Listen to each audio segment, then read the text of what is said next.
That's me in the very beginning. Now I am a baby and getting zoomed from my mom to my birthday. I don't remember a lot about my younger life, but I remember it was fun and I felt so safe. My mom and dad always happy. I guess my mom's sister was mad that my dad was so great, so she called the police and said he hit my mom. We were all reading and they came. I heard my dad yelling, "There's no way!" My mom was crying loudly. Some lady took us away. The court said my parents abused and neglected us. They only loved us. The caseworker lied. I never saw my parents again. I'm still hoping one day they come. I am a victim of CPS and so are my parents. We need to find justice in all of this madness for all of us that are being abused. It's not fair. Every kid I know has a mom and dad. I know they miss me. I bet they fight every day for me to come home. Don't get caught like us. Know your rights.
In the United States, CPS makes upwards of $3 billion per day on trafficking and selling our children. The corruption may start with the caseworker, but goes through the judicial system, passing the governor through the Senate and into the White House. The entire system has a hand in the business known as CPS.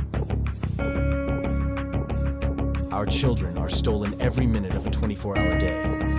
They are being robbed of their innocence, their trust, their happiness. As parents, we are isolated and betrayed by a government we trust.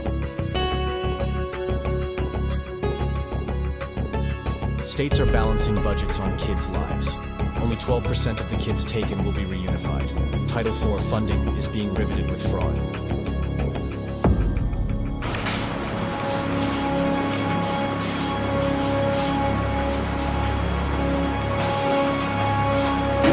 We need to stop CPS and abolish CPS.com is leading the way. Join us.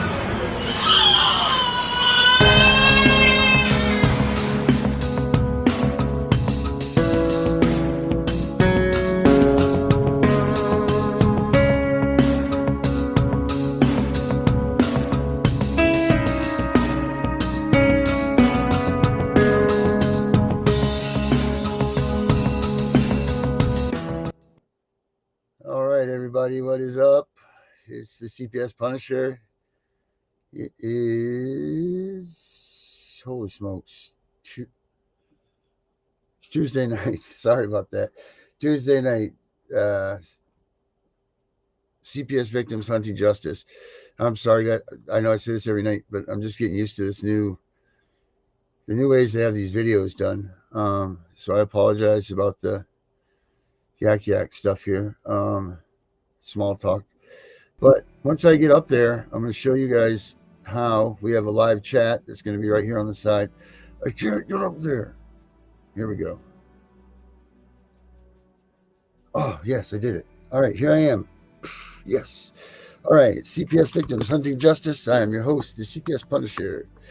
All right, guys, we have this beautiful chat right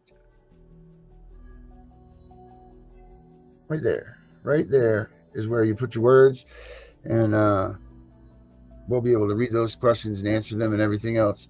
I think we got a bunch of people wanting to come in and chime in tonight, but I think, to be honest, I think I want to start this up with our main man, the Vin man over here, our cousin Vinny. Because our cousin Vinny went to court today, guys, and our cousin Vinny, well, I'll let him tell you. Durham. Oh, beautiful. Durham, would you guys like a link? Because I think we're just going to have a powwow with a bunch of us tonight, a little roundtable meeting. If you guys don't mind doing that, we could do that. So Durham, I'll send you an email with the show link on it. I guess unless when I put it up here on the chat, if you use that, if that's easier, I can do that too. But anyway, guys, so with no ado, with no avail, whatever the words are, welcome everybody. Thank you for showing up here tonight. Please make sure you like, share, tell a friend, leave some comments, dance around, do whatever you got to do to make us get noticed. We need to make sure that this thing gets out there. And now we have our friends from the UK. We got Durham Justice. We got Angie will be joining us tonight. Okay, I will do that. Carrie's already in here. I see that. I mean, we got all you guys are ready to rock and roll with us. I know that's because of my fine skilling and getting on time. But enough about me. Let's hear who we really want to hear about. Let's hear about Vinny. Vinny! Yeah, man. What is up, my man? A whole hell of a lot. Yeah. So, hold on. Yeah, I definitely went to court today. I got there at 9:30. I walked into the courtroom at 10 o'clock. Sat down. 9:30 though, right? You just said? Yeah, I was there at 9:30. Okay. Sorry about that. I shut my scanner off. And walked into the courtroom. We had roll call, obviously. Yeah. They Ashley said you forgot her link. Oh, son of a biscuit. Okay. What's up, Darren? What's happening, buddy? So we walk into the courtroom and we sat down after they had roll call. They had a few cases before mine was thought about. And they had recess before that. And I see my attorney get up and walk to the back of the court. And then I see the DA walk behind him like, okay, something's going on. They were called back to the chambers of the judge. Well, 10 minutes later, after both my wife and my mom walked to the bathroom and came back, he came in and he's like, come with me. We go outside the courtroom. And he's like, we're going to meet in here for a minute.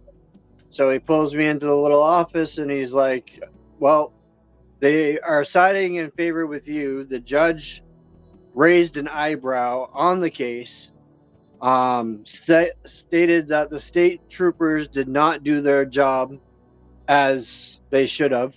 There's a lot of loopholes and a lot of loose evidence not happening in this case. They granted my visitations. So that's going to be Monday and Thursday. And my jail thing for being on house arrest is going to change in about 3 or 4 days. He's waiting to give his decision. So I'll be able to go around Sebago at least and get out, walk, go good. ATV if I want. Yeah. You get Vinny out in the world again. Yeah.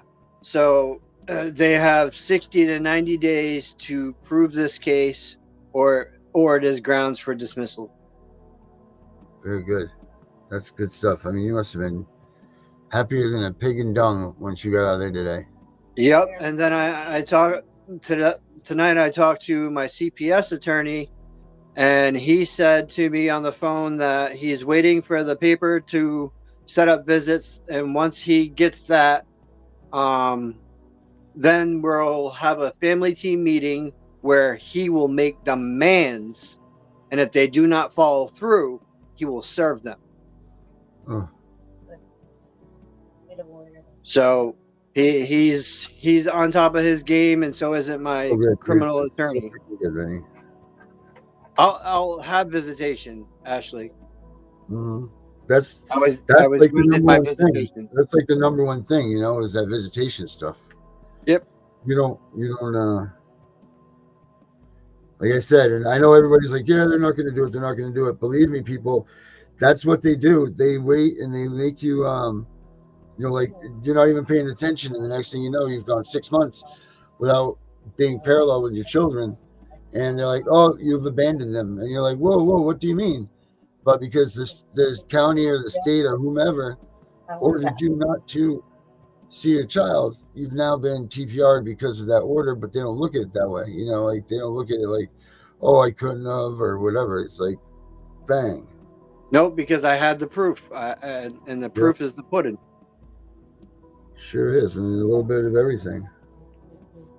And the fact that the state police have screwed up this case entirely for a judge to raise her eyebrow at it says a lot. It really does, man. And it says a lot to you too, dude, about how you fought and how you've, you know, stuck by your word, man. You've been like, dude, I'm doing this my way, and that's the way it's going to be. Yep. Yada, yada, yada. And you stuck to it, dude, and you've shown them their toughness. You know, like you're not going anywhere. You're not backing down. And you've done all this without hurting anybody, without being rude, without, you know, blasphemy and all this other bull BS. It's all just done from you and your heart, man. And I'm excited about being able to see my 2 kids, because it not only states my youngest, it states the oldest has to be there as well. That's so great, dude.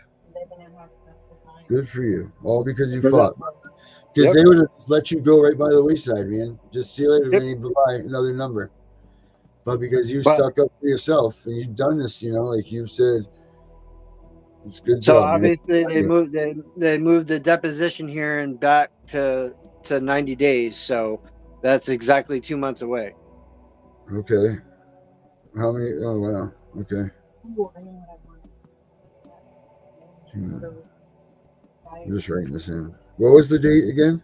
Or just 2 months from today? 2 months from today. So for real, 2 months from today? They didn't really say much. I mean, it was just my attorney that talked to me. I didn't have to go before. So I'm saying the date. I think he said something about November 19th or something. So we can just say November though. End of November. Yep. All right. End of November. Okay. Yeah, it was my criminal case today. Yep. Yeah. So what does that mean on the criminal side of stuff? Might as well get this all aired out right now. Well, it basically means that dismissal is definitely not off the table, and that the DA is kind of pulling backward. That's good stuff, man. Because even the DA is seeing that this child is a flight risk. Wow. Well, I don't think it's just that they're seeing that, brother. I think that they're seeing the fact that you didn't do anything. That this has nothing to do with you. And I don't want you to go into any more detail on your case or anything, because you need to be. No. I need to be respectful of that part. Yeah. But yeah, like that's good where you just went. But believe me, everybody, when I hear what it's good for him. You know, like we should all be somewhat semi cross your fingers and all that good stuff. Crossing, you know, like having a hooray for Vinny, hoorah, man. This is the first good news we've gotten out of anything. And I mean, I can't even tell you the last time that I heard anything good come out of CPS. I guess I have two really good attorneys. Oh, I don't, Vinny, you do. Oh, Josie, come back in. Josie's here, right? We got Josie in the back. Nice. Josie! Here comes Josie. She's all upset. She said, "Oh, I missed it," but no, she didn't. You're still right here, and there's no reason we can't recap it, right? And Vinny, you're also the CPS Punisher right now. That's all right. Yes, How did yes, it go? Vinny, How did it's it okay. go? It went really well, Josie. They didn't even hold the deposition hearing. That's how well it went. Good. And they didn't even come at me with a plea. Nothing. So what's next? I got my visitation. Okay. I'm gonna be able to go out at least around my town. So I won't be on full house arrest. Good. Like See? November 19th, right? We're thinking court is. Yep. What did your lawyer say? Did you just say like fuck you, I'm gonna do this myself? No, he went in the back of the judge's chambers with the DA. Okay. The judge raised her eyebrow at this case and said there is major things wrong with this case. That's great. That is so Good good. for you. And she's a woman judge at that. There, Right. there you go. What county is she in? She's in Cumberland. Cumberland. All right, that's cool. So what is happened? the- Where does go this ahead, leave you Josie, with sorry. the kids? They're mandating that I have contact in-person visitations with both children. Okay, well at least you got visitations. Just look at it as a positive, right? That's So right. this is what I said, Josie, right? Pardon? What So- do you, check this out, Josie. What do you think? Because there wasn't even an order that didn't let him. They never even did anything to stop him. They just said that he couldn't go anymore. They never put an order on. They never did anything. No, I mean, don't. I I would don't. think that I you should be don't able have a to- contract. I don't have a contract with Right, CPS but you just never whatsoever. went because the bottom line is they just said you couldn't see them, and so you stopped going to see them. I didn't get to go at all. They told me I couldn't. I just, No, that's I what I'm wasn't saying. Like they just said they said that's it. There was no judge, no jury, no letters. They just said you're done, dude. See you later. Mm-hmm. If they even give you that satisfaction. Wow. So, oh my god, I lost my train of thought. That's so good. Do you guys want to hear something fucked up? I just lost my train of thought. Yeah. Okay, listen to this. Okay, so now my mission is helping others, right? So this other girl that I helped to not have a birth alert, that she got to keep her child. Well, now the same CPS in my region, they want to adopt her other child, like her oldest. She has like an older child. They wanted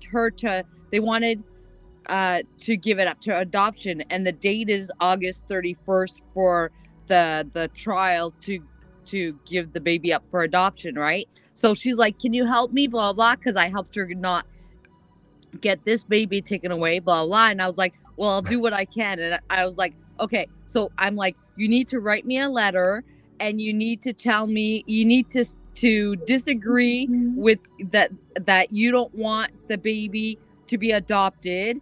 And I said, you need to write that you want a transfer, right? A provincial transfer, because she's not in Quebec anymore, right? She's in a different province. And I'm like, you need to write me a letter of you and your boyfriend, write me a letter saying that you do not consent to the adoption, and that you want a transfer a province with this child, right? And you want it to be in the province you're at. And she's like, okay. So she did her homework. She sent it to me, and then check this out. So I went to see the bailiff guy, the bailiff guy, and I said, you're gonna bring one letter to the court, because we know how to have, because she's not here, so she can't come to court, right? And I was like, so I the bailiff, I paid for him to go to the courthouse here, family court in Chicoutimi, and then I paid the same bailiff to go bring the official paper to get the signature to the DPG, right, to Children's Aid. Okay, hold on, I'm putting my dogs in. Okay, so that's it. And then today I got a call from the courthouse, okay? And the clerk at the courthouse says, "Hi, blah blah. You were the person who was in charge. The bailiff guy came to us, but the baby in question is not in our district of Chicoutimi. She's in somewhere. She's like in another place, but it's like maybe like an hour and a half away. But I didn't realize. I thought it was all the same thing, right? She used to live here, so I didn't realize. And I'm like, okay. And I was like, all right. So I said, what are you gonna do to the clerk? And then she's like, well, what I'm gonna do is I'm gonna email the other courthouse because we found the number, and like we found the case, and we're gonna email it, and then we're gonna send it by paper to them. And I'm like, by express post. And I'm like, okay. I was like, can you CC me? I don't know if you guys say that, CC on an email, so that I have like the response that she's emailing them saying that I sent it to the wrong courthouse. And she's like, yeah, no problem, blah blah blah. And I was like, okay, perfect. So she literally CC'd me. I got the confirmation that the next courthouse was gonna get it, blah blah, everything's fine. And I was like all proud of myself. I was like, well, now they can't. Now that they have like a hot potato in their hands, right? Because they're not consenting. And then my husband gets back from work, and then my husband said, and this is funny because I didn't think of it. My husband said, he sat down. He's like, why did they call you? And I was like, oh, Right. I was like, and then I said, well, it's because I'm the one that wrote my name on it. And he's like, yeah, but you. Like, how do they have your phone number? And I'm like, well, come on, it's me. They all know me by now. And he's like, well, technically, they shouldn't have called you. Darren and Josie, we got Raggy and Durham with us. Oh yeah. Yes, they are here. Okay. But finish, Josie. Okay. Finish. So I was like, oh yeah, I didn't even think of that, right? Like they know me now, so they know Jose Bedvet. And he goes, and my husband said, you know what they just did is against confidentiality, right? And I'm like, what do you mean?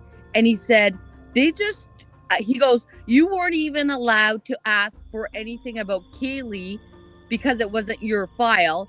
And they just confirmed to you that she is not here, and they confirmed where she is, blah, blah, blah, blah, blah, blah. And he's like, that goes against, like, they shouldn't have give you that information. You are not the parent. And I was like, Right. Oh shit, you're completely right. They fucked up. We talked about this. Breach of confidentiality. Yeah, we talked about how they just, because think about it, weren't you on that show that we talked about? I said, how do they even get your child's name? Yeah. No, but can you believe it? They gave me the information Right. of this child saying, oh, her file's not here in this courthouse. She's in that courthouse. Right. Blah, I know, blah, they're blah, just handing blah. you out confidential information. Yeah, I shouldn't. Right. I shouldn't even had that information when I went in and I was trying to get information about my own granddaughter. They're like, nope, we can't give you anything. But Yeah, now they're giving it ID to and me for a everything else. complete stranger, right? Yeah. That's crazy. They fucked up, and I had the email Yeah. confirmation saying that she's transferring the email to a different place. Like, I was like, oh, well, there you go. I didn't even think of that. My husband was like, well, that was against confidentiality. They can get in real big trouble for that. And I was like, oh well, Just more wrap it up juice on to this. put in my fucking thing. You want me to bring them out, Darren? Yeah, let's get out. Let's get Durham and let's get Rangy out here.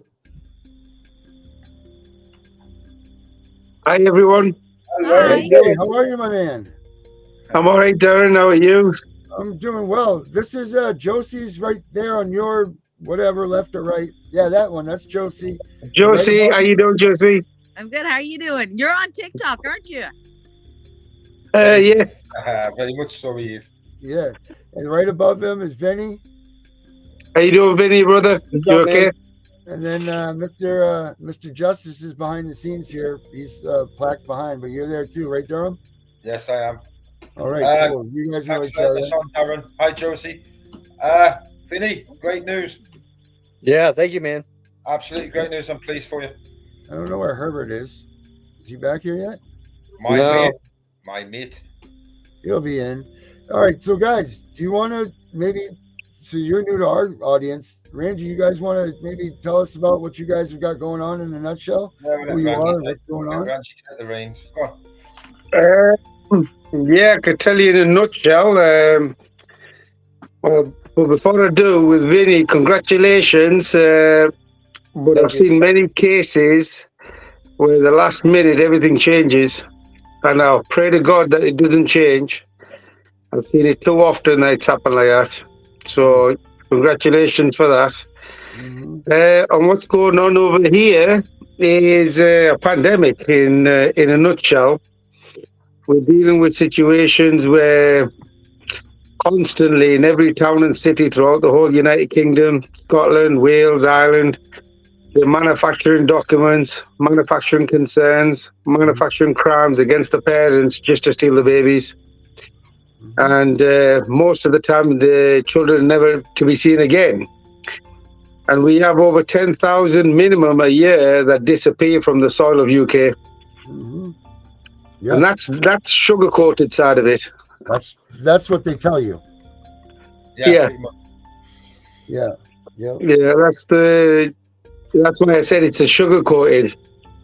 Right. The other issue that we have bringing to light now is when there's victims of child sexual abuse and they break silence, the authorities get involved and they change their medical records to make them into a perpetrator just to cover up their failings and mistakes, because there's a link between the paedophile rings and obviously the authorities. And then they just target their children. So I'm open for questions. Yeah, pretty much our man here is just dealing with that same plot, that same scheme that they've got working. And you know what? It's awesome. He's putting it right back. He's fighting, and he's in the courtroom and he's doing it, but he's fighting and he's winning that one, because that's been a hard one to win for anybody. So, yeah, go ahead, Josie. She froze. Oh, Josie. It wasn't a good freezing spot either, is it? That's not a good No, definitely wasn't. The screenshot that. We'll give her a second here. But Randy, yeah, it sounds to me like we have the exact same situation over there. And here's the problem. I know over here, and I'm praying to God that they're not doing this to Vinny like they did it on my case, but they use my criminal case to hold up the other case, to hold up this case. And even though they dismissed my charges, they had already found me guilty for the TPR, but then the same judge dismisses all the charges 2 weeks later. They seem to, even though they get you in for that first problem, once you're in there, they eliminate that first problem and they find a bunch more problems. Is that kind of like the way it is over there too? Yeah. One of the ways they tell us over here is when they make mistakes or when they lie and do these crimes, you got to go through a complaint procedure. When you go through a complaint procedure, the longer the delay, the more time it gives them to manufacture more crimes against the parents. So they just keep more crimes or more concerns every time you go to a court, and they just make something else up. And the way they do it is when they actually meet up with you. You'll have a civilized conversation, no alarm, no distress, nothing whatsoever. But then they'll turn around and say that you intimidated them, you threatened them, they'll commit perjury. Right. Perjury is a common practice of these people. Yeah, of course it is. And it is Absolutely. Here too. And they get away with it day in, day out, night in, night out. We've been talking a lot, Randy, about bonuses, incentives, money to pay, call it whatever you will. Some of us on the show feel like the incentives for adoption aren't really considered bonuses for taking kids. The other half of us feel like you're damn right, them being incentivized to adopt is a reason that they're taking those kids. I mean, why else would they be so aggressive towards these families and these children, otherwise to know that you're going to get a bonus? Like is that the truth to this? Is that what you know about the system and how are they actually getting money in the UK?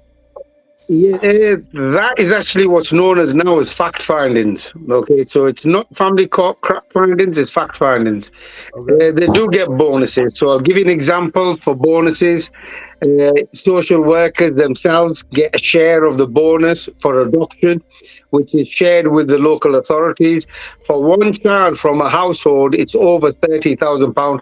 It changes depending on the town and city. The bigger the city, the more it is. It could go up to about £40,000 per child. Two Holy, children, it goes up to four children, it's over £90,000, and oh my, five children from the same household, it's known as it's negotiable.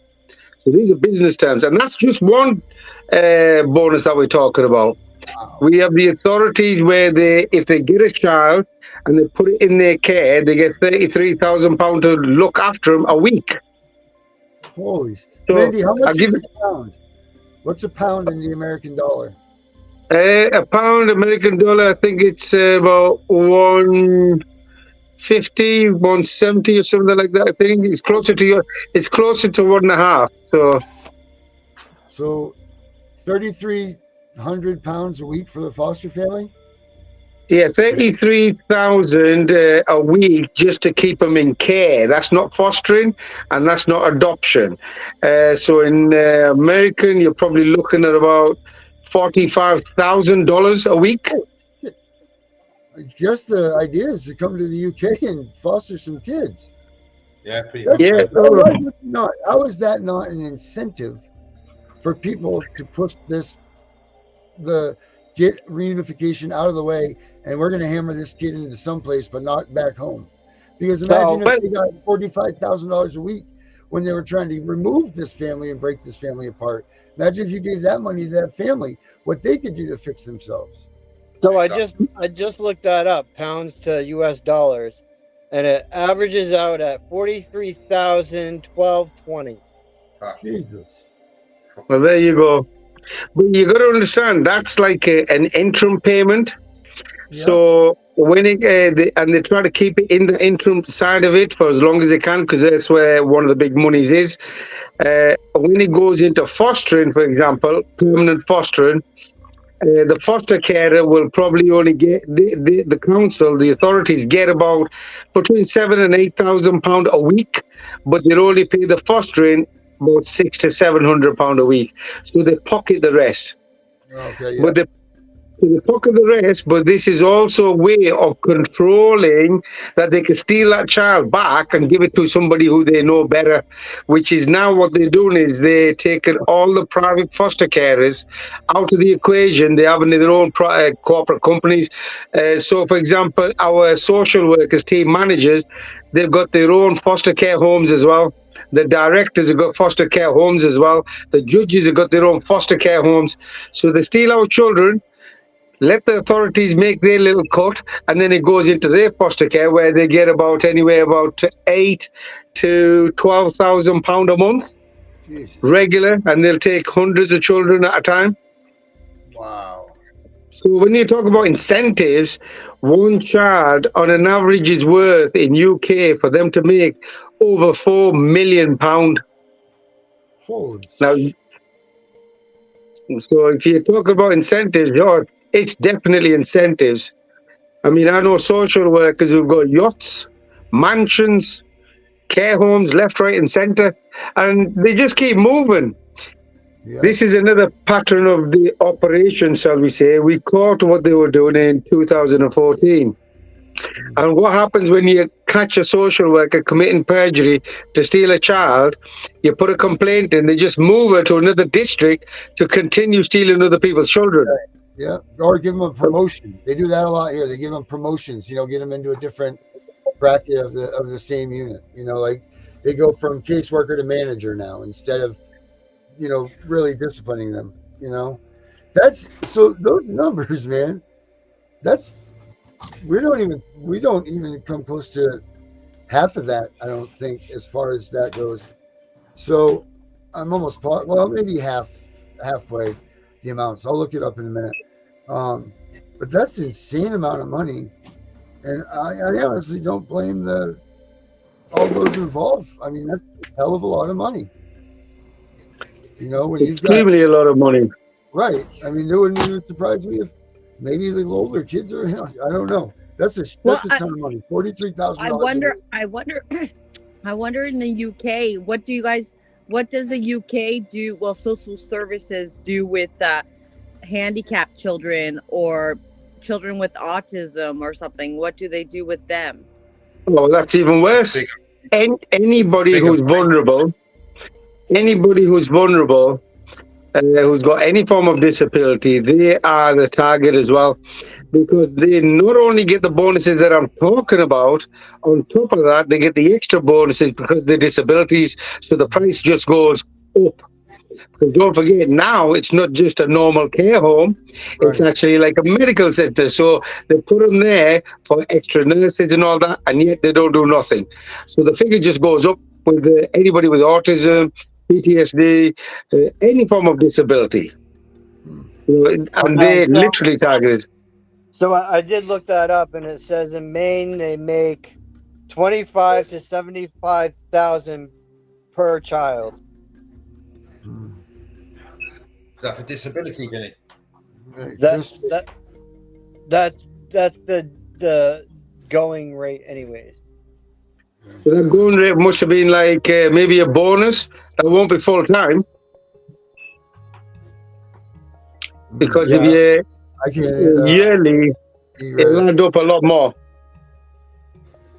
But we've got issues, major issues, because when I first started blowing the whistle in 2020, I actually had calls from people from Canada, where there was a grandma reaching out. Where say again, Darren? That's her. This is Josie. Josie's on this thing. That's the woman that you're talking about. I'm pretty sure. Yeah. I'm almost Josie. Well, I still got the messages there. I just haven't checked.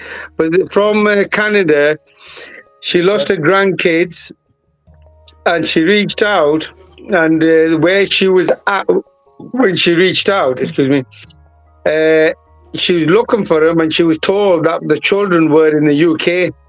So when she went to the registry office and to the department, obviously was responsible for, they told her the kids never even turned up in the UK. So this was a major flag, and this is one of the problems we have when they start shipping them throughout the world just to get rid of them. Yeah. And you've got to understand a lot. Where are they going, Rangy? Where do they end up? Epstein's Island, man. Well, one thing I do know, because then you've got some links of what took place in the Ukraine war. Okay, so Ukraine did turn out to be the depot for United Kingdom, where they were trafficking children. So they were taken from the UK, taken them Ukraine, and I believe that was the same for America. And from there, they were dispersing them, because when Putin went in, we won't hear about this. It was on the Russian news. They actually rescued 2,000 children underneath the basements in Ukraine. That's what this war is about over there. Is Putin had enough of the trafficking, but they're not going to tell you that. Oh no, they don't want you to know. No, this is all, the United States and the pedophile Biden that we have in the office here. And it's so funny, everybody turns a blind eye to the fact that the president of the United States, the White House, the symbol of the free world, is home to a freaking pedophile, and no one does anything about it. Well, here everybody's stuck, because we don't care what title you got. We don't care what color, creed, religion you are. You get caught, we're going to rip you a new asshole. Don't give a damn. I love it. We don't. I'm not going to tolerate none of that. I've had a lot of issues through it. I've been petrol bombed. I've had my finger bit off nearly. My head smashed open. I keep moving time to time. They've tried to gag me last year. They're trying to take me to court in 3 weeks, trying to put me to jail so I don't speak up. Right. Well, then you'll never. And I'm not going to stay quiet. Right. You need to. They put gag orders on you guys over there, right? If you're speaking too much, if you're in the case. Because are you in a case, Rangy? Did you been through a case? Have you been through a case? Myself, yes. About that. Yeah, I actually went through a case, and right in the beginning, in the first 2 weeks of the involvement, I put a complaint in that the social workers haven't even been to see me or my children. They haven't even seen us. But they went and made a document called a Section 7 report. I was thinking to myself, how did you make a report when you haven't even spoken to us? So we knew there was an issue, but when I got the document, that's when I found out where they changed my medical history, you see, and they started manufacturing. So they told me to go through a complaint procedure, so that's separate. So my children, what they did is they went to see my daughter first, and instead of asking her what was happening, what they said to my daughter was, we know, they called her by her name, we know that your father's been beating you up. If you just tell us that, we'll sort him out and he doesn't need to know. And my daughter's confused, thinking, what's happened here? My dad's never said anything, never done anything. And they kept on doing things like that, goading my daughter, bullying her, intimidating her, going to the extent of to a 12-year-old child in 2014 telling her that sleeping around is okay, it's legal in the country. Adultery is okay, it's part of the law. And if the social workers went to her country, they'd have to follow the law in her country. Well, that was more confusing because I'm born-bred Englishman that happens to have a tan, you see. So my daughter's a third-generation English person, English youth, which was confusing. So we couldn't understand it. So what actually happened during this line, my daughter rang, as yours 911, but ours is 999. They rang 999, Childline, NSPCC, all the relative agencies that's supposed to protect our children. She rang them all in a period of 6 months to try to get some help and support, but no aid came. So what she did, she was that nervous, she decided every time when she felt scared, she would get her phone and just press record on it, just so she could show the social services that who's abusing her. But when I got the recordings, what we find is crimes that were taking place on my children in front of the perpetrator, where they were in the perpetrator's home, while the social worker sat in the very same room watching the crime happening, talking about the crime happening, but she goes and reports it's taking place in my home 25 miles away. So this is how bad it got to them. They didn't know what to do. And a lot of professionals who were involved in my case knew about this, which also broke silence and told them in the reports. In you complain, we have it stage 1, stage 2, stage 3, and the ombudsman, the end, which is the top. So they already found in stage 2 that they have a preconceived view of Mr. Latif. They were biased, they were being mistreating me, they've been withholding information from the investigating team, and so on, and a few more. And it was very, very concerning. Now, when it got to the ombudsman, which is the top dog, as soon as he realized that they were doing crimes on my children, he actually rang me up for the clarity. He goes, this recording, where was it made? I said, it wasn't made in my home. So he goes, okay, well, it's more concerning for me because crimes are taking place here on your kids in front of the social worker, but she's reporting it's taking place in your home. I said, well, what do you want me to say? Do your investigation. But what happened, the authorities rang him up and said to him that don't investigate it, the judge knows about it. Well, I've never spoke to no judge about it, so now they've framed the judges. Now, seeing as though they framed the judges, there was no point me banging on the same stupid doors again and again. Now in public to make a fucking mess of them. And now every judge who was involved has resigned. Every MP who's met me has resigned. Every chief commissioner of police has resigned.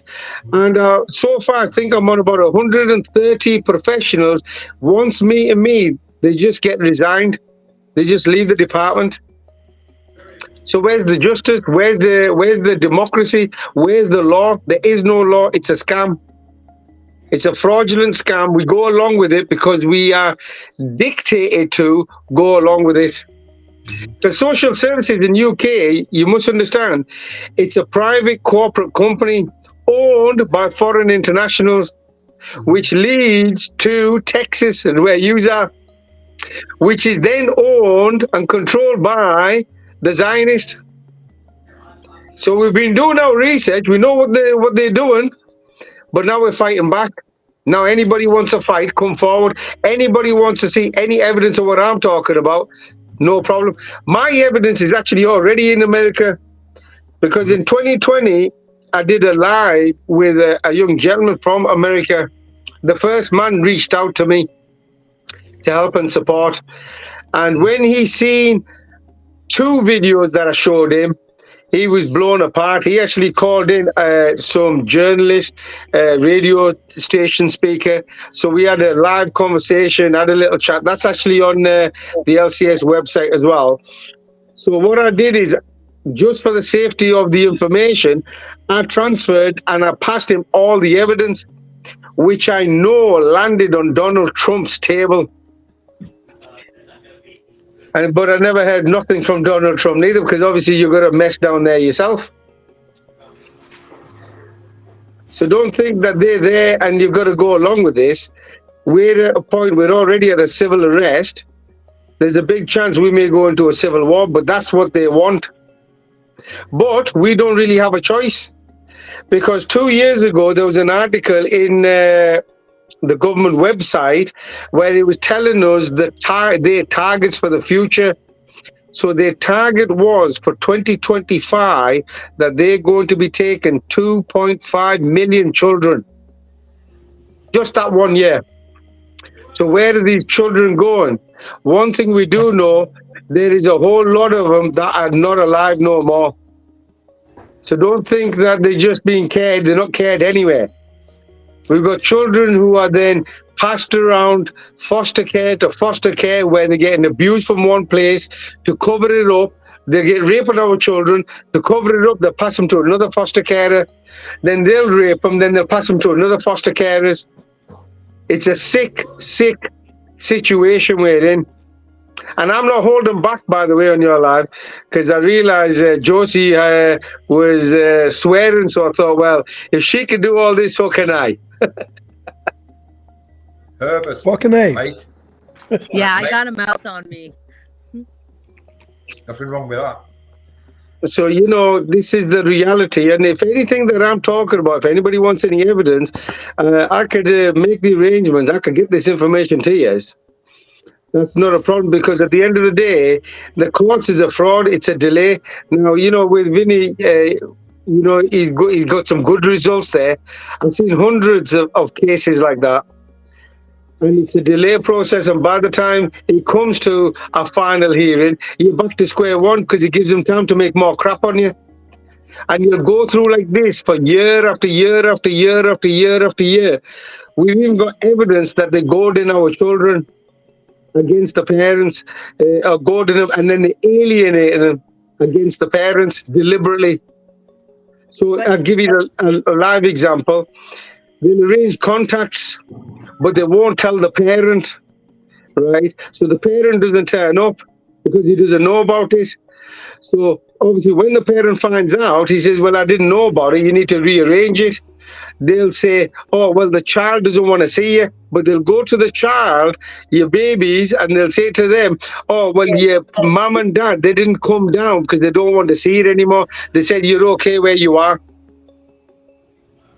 So talk about sick, sinister kind of a system.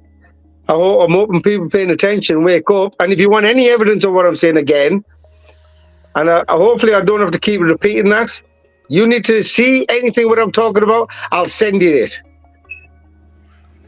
But you were lucky. You were lucky that the ombudsman listened to you, because I went to the ombudsman, and they wouldn't listen at all.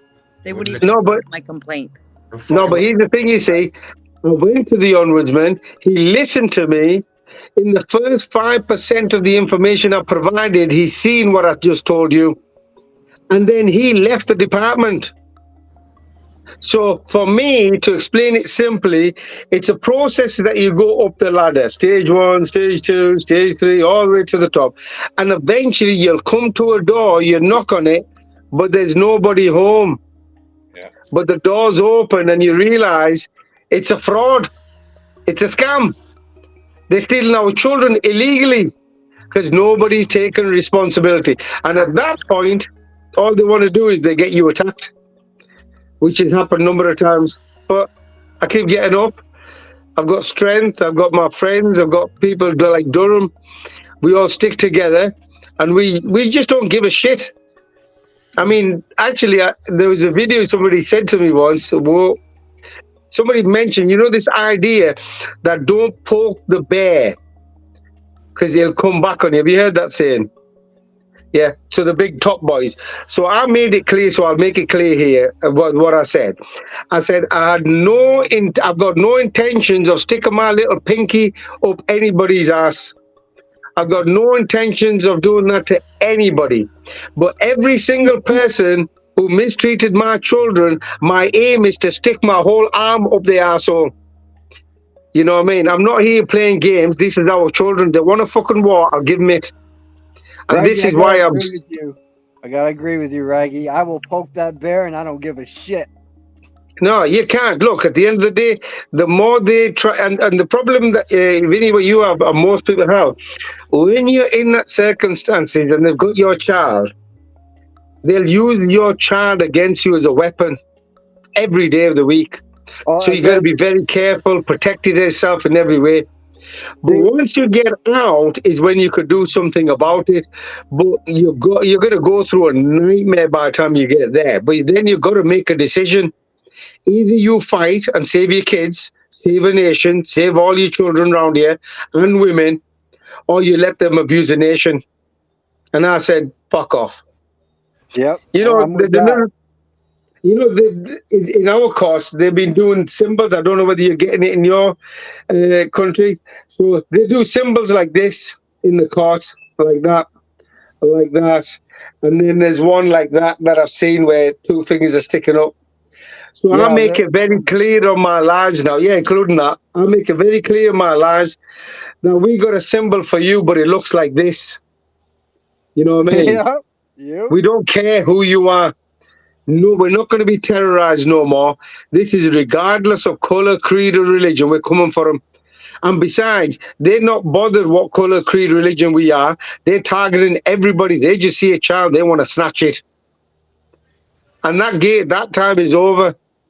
So, I mean, I'm not going to be stopping, but I am going, before anything else happens, which obviously I was going through Durham earlier and a couple of days ago, I'm going to give them all the evidence because in a war like this, you need ammunition. And in this field, ammunition is knowledge and power. Knowledge is the power. Evidence is power. So I'm going to provide all the evidence and power to them just in case something happens. I'm hoping nothing's going to happen. I don't believe they're going to do anything because it was in 2021. It was funny, actually. It was shambles where there was a man called JJ. They took his 3 babies off him. He was at a point of committing suicide, and he reached out to me. So I obviously told him that, stay strong. If you do something to you, who's going to fight for your kids? Then your children are gone forever. So I give him the strength to make sure he's all right and give him my support, even though he lived about 300 miles away. And then a year later, he gets raided at his home address by 12 armed officers with machine guns pointed to his head, and they take him into a secret base in Wales where he's interrogated by the MI5. So he's there for 3 days, for 72 hours. He comes out and he sends me a message, watch out about MI5. They know they don't like you or something. Well, I had the attitude there where I don't really care if they like me or don't like me. I'm fighting for my kids. If they've got an issue, fuck off. So I just ignored it. But 6 months later, he ended up going on a podcast, which was a guy from America. The podcast is called Blood Money Podcast.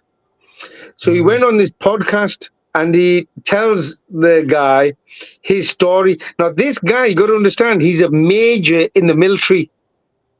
And they didn't give a shit about took his kids because he got shot in the military and he had PTSD. So just for that reason, they've got his child or 3 children. So if you watch this podcast, I couldn't stop laughing because his story, I understand, I agree. But then he tells everybody in this podcast what they're saying about Mr. Latif. That was me. That what they're trying to say is because I'm not white, I'm Asian, and I happen to be a Muslim, that he could be building bombs. Do you think he's a terrorist? You know, what the fuck is that? The only bomb I'm going to make is the one to stick up your assholes, you know what I mean, to deal with you cunts. You know what I mean? I'm not a terrorist. So he made this video. Now, that video or audio is actually on my website as well, because everything that I'm getting now with what they're trying to do with me and people around me, I'm sticking it on. I don't give a damn who they are. I really don't. But one of the things I was looking to do, which I got overwhelmed with over now a year ago now, on the LCS News website, we were going to go live. And live, what I was going to start doing, I was going to start reporting on other people's cases because I already got people in America reaching out. Canada, New Zealand, Sweden, Denmark, Norway, Germany, France, Australia, and another about 5, 6 others. And I thought, right, well, but I wanted to do the same thing. Wanted to get people in, Darren too. You know, the problem is that when you're in it, you're scared to talk, and then then you're like, oh my God, if I talk, because you use it, right? But I mean, not everybody has the balls to talk like us. You know what I mean? So that's what's hard. Yeah, well, said there. Josie, I never not had the balls. I know too many women that are stuck in it, that ask me for help, and I'm just like, well, share your story, just stop, just post your pictures, blah blah blah. And they're like, I can't, they can't do it because they're like, my kid's in there, and they think that that's how it's going to come back. But I'm like, no, you got to do it. But yeah, but Josie, I wish I could get my friend Crystal on this show because you would be a big help to her. Like, but let me tell you something. You know, when people have actually got children in the care and they're trying to go through contact, if you go public, they will use it against you as a weapon and they'll torture your kids behind the scenes. Okay. But one thing is for sure, I don't have an issue like that for anybody's story because there's a way, you know, have you heard the saying, there's 100 ways of skinning a cat? There is. Well, over the time when I'll be coming on, I'll be teaching you this. I'll show you this. So long as you do your safeguard and child protection, you could rip them all a new arsehole, which is the way I'm going to do it for every other country as well. I'll take on the stories, I'll protect their names and details, and I'll tell all the details about the case itself. I'll tell you which court case is, or which town it is, which court arena it is, which city it is, which social worker it is, and which judge it is. What are they going to do about it? Now, this is how it works. They can't do nothing. Why? Because I've been doing it up and down the country. If you watch my TikToks, you'll see it. I've been doing it up and down the country. I'm making a mess of everybody because, look, tomorrow, if they come to me and say, hey, you're slandering us, and they take me to court, well, that's all right, because what I'll do is I'll just take that case with me. I'll say, well, I couldn't speak about it out there, but here's that case. Who's slandering who? I'm not slandering you, but you are liars, criminals, and storytellers. Now what he's going to do? So now they don't want me to go to court because they know this. Because anytime they take me to court, they're fucked. And this is how you can go public every day of the week and twice on the weekend. I take the mick out of them. They're just full of crap. So it's something that you can do this. And if you can, now one of the things I'm going to advise, if you think that you're in that situation, I've only got a couple of weeks for this little carry on. Once I'm out of that little carry on, I'll show you how to do it and I'll do the stories for you for America. And I'll report it from my news channel about your cases in your town, expose every single one of them, and I'll give a reference number. So if anybody wants to learn more about it, they contact me. Let them come. Because one thing I've learned, when you stand up against these, they run like the dogs they are. They seem like wolves in sheep's clothing at first with our little babies, but when the grown-ups speak up, they run like the puppets. Jesus, Darren, you should team up with Raggy over there. Darren, did you watch that video at Leeds in the UK with the riots? Yeah. Which one was that, Randy? Which one are you speaking of? 'Cause I got a Raggy was actually there. Yeah, and the riots that took place before these riots, the social services one, I was actually there. My van was smack in the middle of it. What is the message that you guys are trying to convey over there? Like, what is it that you guys are trying to promote to get the story out, to make them pay attention to what your message is? Like, what is your overall message for all these departments over there that, you know, can't listen to you or don't listen to you, or they've been whatever? Look, I make it simple, and I offer this to anybody, regardless of the public or any professional bodies or corporate companies. It doesn't matter. Right. That there are rapes being taken place. Does anybody want to know more? Who's raping who? Grooming taking place. Does anybody want to learn who's doing that? Emotional abuse, psychological abuse. Now, if you look on the side of my van, it gives you a massive description of everything, and it tells you about social services, and it tells you about social services control judges and police with lies and stories. Does anybody want to know more? Please come forward.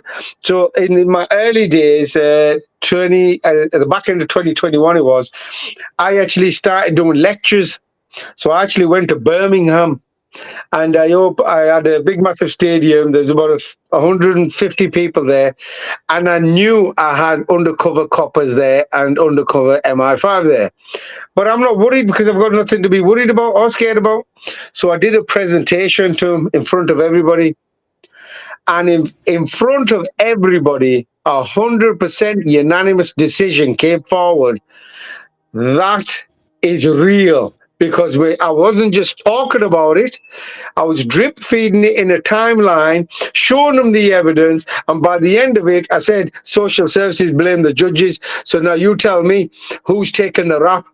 I said, MI5 know about it, but they staying silent. MI6 is doing it. I said, you know, the only person that hasn't been to see me now in the UK is what we say, 007. I said, where the fuck is he?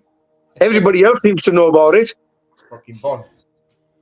Yeah, it's Mr. Bond, James Bond. I mean, it's just fairy tales. That's all they are. There's nothing real about them. But I do go to police departments. I'll give you an example. This just happened 3 weeks ago. It's you haven't got the recording for inside. I've got it still on my body cam. But I went to a police department where, see, I'm constantly, when you're in this situation, you get attacked all the time. So there's public members who have linked up, family, friends, associates, or part of a paedophile ring, come together. So they started to frame me for crimes on public media and saying, he's a paedophile, he's this, he's that. And the way they did it was they copied and pasted somebody's crimes in court, took their name on and stuck my name on it. And they presented that information just to get me targeted. So I went to this police station where on public media, I mean, the same person also has arranged to get me shot, but nobody wants to know about it. So I went to this police station where there's 6 warrants for my arrest, allegedly, and 69 convictions or crimes that I've allegedly done. I've never heard of, but okay. So I walk in with 2 colleagues, said to the guy at the front desk, I said, look, I said, I need to speak to somebody because I'm actually here to report some crimes. But you'll need to get somebody in charge because you allegedly have got 6 warrants for my arrest. You got 69 convictions of me from being a child trafficker, raping children, so on, so on, so on, so on.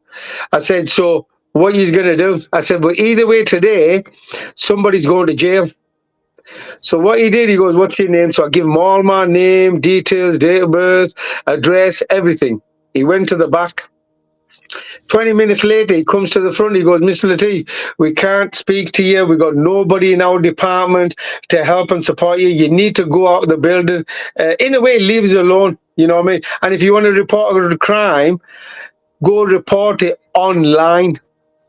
Now, this is a main police department where they've got prison cells built in in Manchester, and yet the whole department shut down.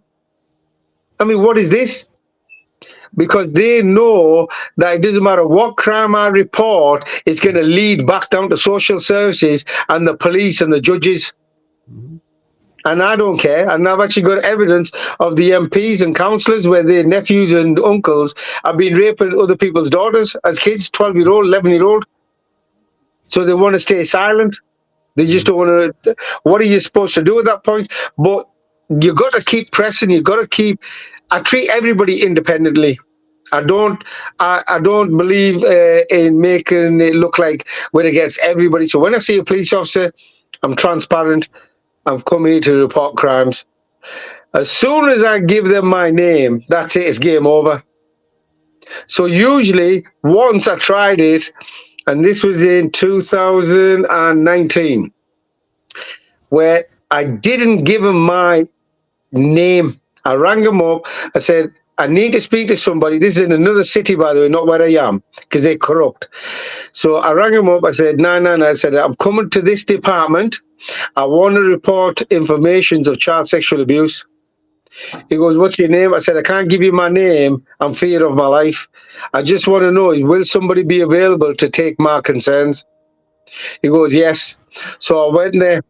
So the guy, somebody was at the front, and I walked in, and he goes, are you looking for somebody? I said, no. I said, I'm actually hoping somebody's looking for me because I've made an appointment. He goes, are you here to report some crimes of child sexual abuse? I said, that's the one. So I never still gave him my details, walked into the room, private room, and I didn't tell him my details at all, even till the end. Right. I started telling him the information of what I know with evidence, stage by stage by stage. I had my computer with us. I played him some of the horrific crimes that were taking place. By the time I was done with him, I had to show him some documents, which I showed him. That's when he realized I wasn't from that area. I was from a different district. So he said to me, he goes, Mr. Lateef, one thing I could tell you, if you were in my district, I wouldn't need my superiors to tell me anything. I'd be blowing the whistle right now because you presented me information that I can't dispute, evidence that I cannot dispute. This needs to go to a public inquiry. I said, so what do you want me to do next? He goes, you go home. I'm going to ring you tomorrow. I said, listen, I'm going to go home, but I'm a little bit nervous because I believe that you're going to get sacked. He goes, nobody's going to fucking sack me. I said, all right. So, the next day he rang me up and he goes, Mr. Lateef, you were right. He goes, I brought this up to my sergeant because he kept some of my evidence, photocopied it to show him it. He goes, you were right. There are people right now threatening me that I need to stay silent. And I refuse to stay silent. So I'm going to report this and send it to your department.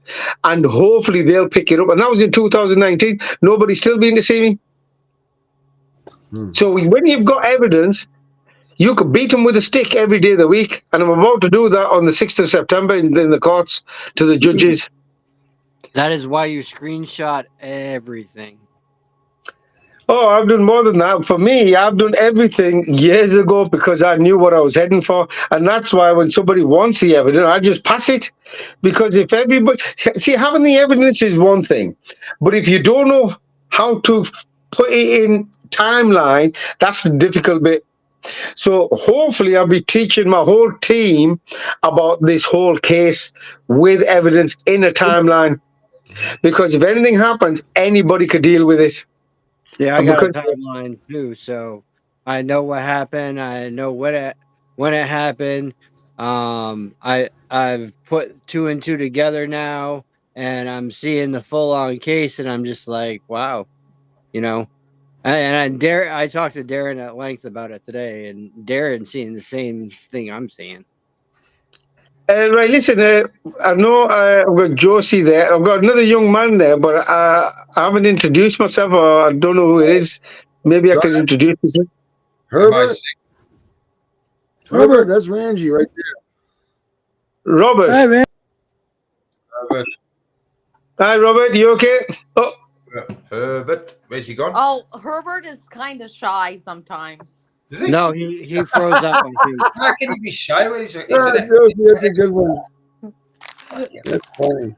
So There you if there's go. any questions that you want to ask, feel free to do so because there is a lot going on. Well, Randy, it's There's a funny lot. because Josie's from Canada and she's a grandma that just fought for her child. And I thought sure that you probably had to have run into her on TikTok or something. So when you were saying that earlier, I thought that was like, that's got to be Josie. Close enough, but not really quite her. But Oh, I follow him on TikTok though for sure. Like I Yeah. follow you. I see your TikToks lives. I watch you, so I know who you are. But My Oh, life's good. Gerard's my life's only just finished, Rangy. Yeah, no, Gerard talks too much. Fucking Yeah, hell, he yeah. had talking him and Gemma. don't be Jibber shy, jabber. Herbert. Don't be. They Hello, kicked my me brother, off. how are you? Hey, they kicked me off. I came back on again. No, I'll apologize for their behalf. They didn't mean it. No, it's How are you, okay. young man? You okay? Yeah, man. Salam alaikum to you. Walaikum salam, brother. But if there's anything you might want to ask me for what we've been talking about, feel free to do so. Yeah, I got a question. What is the interaction of the police with the CPS or caseworkers? You mean social services, our end? Social services, yeah. yeah. How does the police get? Yeah. How does the police get involved with social services? To give you in a nutshell, on the back of my van, it says, I'm just a dad. I need your help and support to take out the trash. Horn if I have your support. Every time coppers go past, doot, doot, doot, doot. They love what I'm doing because what they can't do, I can. They don't like getting involved with it, to be honest with you. They don't So you're like getting saying that- involved. No, they don't like getting involved with it. They're just there in case of breach of peace, that's all. So police also have had their children taken away too, but they can't say Yeah. nothing. That what you're saying? Pretty Yes. much. Yeah. Okay. So the police have allowed me to do what I want, go and do whatever damage I need to do to get the job done. And I don't know many Okay. people like myself in the country. Okay, because you're fighting on their behalf too, because they have lost children to the system. Yeah, and social services who have been speaking up, they've been getting targeted. So I'm supporting them as well because see, for me, I don't look at the titles neither. All I know is anybody's child in the system, in these problems, I'm going to speak up about. If anybody's got a problem with me on the LCS news, there's a complaint procedure. Fuck off over there and put a complaint in. See, isn't this what they make us do? Yeah. Works both ways, man. Sure. So the mess us about and they say go through a complaint procedure. I do the same to them now. I say go put a complaint in. And they want Yeah. to go through the proper channels because they know that those channels are not going to get you anywhere, and they control those channels. Correct. Yeah. Yeah, well, Yeah. this is the thing, you see. I've duplicated my complaint procedure like their channels, you see. So I'll give you the description. I will be recruiting a lot more people, yes. In a department, let's say there's about 80 or 100 people working in there. It's what's known as passing the buck along. So they've got the information. They say, oh, it's a complaint. I've gone on the sick. Somebody else is taking it on. And they keep doing that month after a month, month after a month, until they run out of social workers. Okay, which in general for me it lasted 4 years. So what I'm doing right now, I'm trying to recruit 1,000 to 15,000 people that want to be part of a complaint procedure. So when they put a complaint on, we could just pass them around for about 1,000 years. You know, if that's what they could do, we could do the same thing. You've got to play these at their own game, basically. Yeah, That's 100%. Definitely. 100%. But the fight must go on. You can't, we don't take a day off. There is no days off. Definitely Every single day. Sorry? Definitely not, seeing as how I find new stuff every single day about them. Oh, well, after a while, when you know everything, or majority of it, you think, no point holding back. It's about time we move forward. Yep. You know what I mean? and you take the fight on. So I'm a little bit blessed now, where I wasn't a while ago. I've actually got a team building around everywhere, which is a good thing. Including Australia, I'm taking a couple of people off there as well, because I'm also making them part of LCS News, and I'm getting them the journalist badges from LCS News. So it doesn't matter which country they are, they'll get the badges from us. They can report live, and everything they do, they send us it, we'll put it on our website. So everybody gets to see it. Australia is pretty bad, like. Australia is pretty bad. Oh, it's mayhem. It was 2.5 years ago, they rang me up, messaged me, we'll pay for your flight, everything, come over here. I said, I can't come over. I said, I've got a freaking mess in my own country. I said, but what I will do is I'll fight your fight from over here. You know what I mean? And that's why at the time I was doing more and more with the website. Now we've got to such a point that I'm just waiting to start taking the stories on. But on an average, last 3 years, I've gone through nearly 10,000 victims. 10,000 homes. And that's me personally, not including my team right now. My team right now, they've been picking up cases every single day for months, and it doesn't stop. As soon as they put the computer down, they wake up in the morning, it's like bing, bing, bing, bing, bing, bing. It's like, oh shit. 15 to 20% of them cases is got to do with rapes. Yeah. That have been covered up. So we got to do something. My biggest shortfall is funding. Because for the last 4 years, I've been funding everything myself, the website, the lot, the traveling. And don't get me wrong, I mean, even my team knows about it. Even though I've spent about between 45, 50,000 pounds, I don't care because it's worth it. Why? Because I'm fighting for our children. Can you put a value on a child? And we haven't got one child here. We've got millions of children here. So if I had more money, I mean, you're talking about TikTok, Josie, I'd be making a mess for the world to see. Because you got to make a mess. When you're speaking up the truth, you stand up. You know what I mean? We're doing the job like patriots, exactly like what you're doing. Like we're patriots. Don't be thinking that you're anything less. The military goes out to what for? To protect the nation. Well, if our nation's in jeopardy, it's our job to do it. Actually, on that note, I did have somebody who questioned me a couple of months back. They said, hey, because I'm a Muslim, I'm born and bred Englishman, but a Muslim. They said, listen, what if we were getting attacked by a Muslim country? Because my heritage is from Pakistan. They said Pakistan. And I said, well, I'd have to follow the Quran. He goes, what? Would you attack us? I said, where the fuck does it say that? So in the Quran, what it says, that wherever you are, if you're invaded, you're obligated and your duty as a citizen, as your right, is go to the beachfront like with everybody else, get a machine gun, shoulder to shoulder, to defend off anybody who comes towards your home.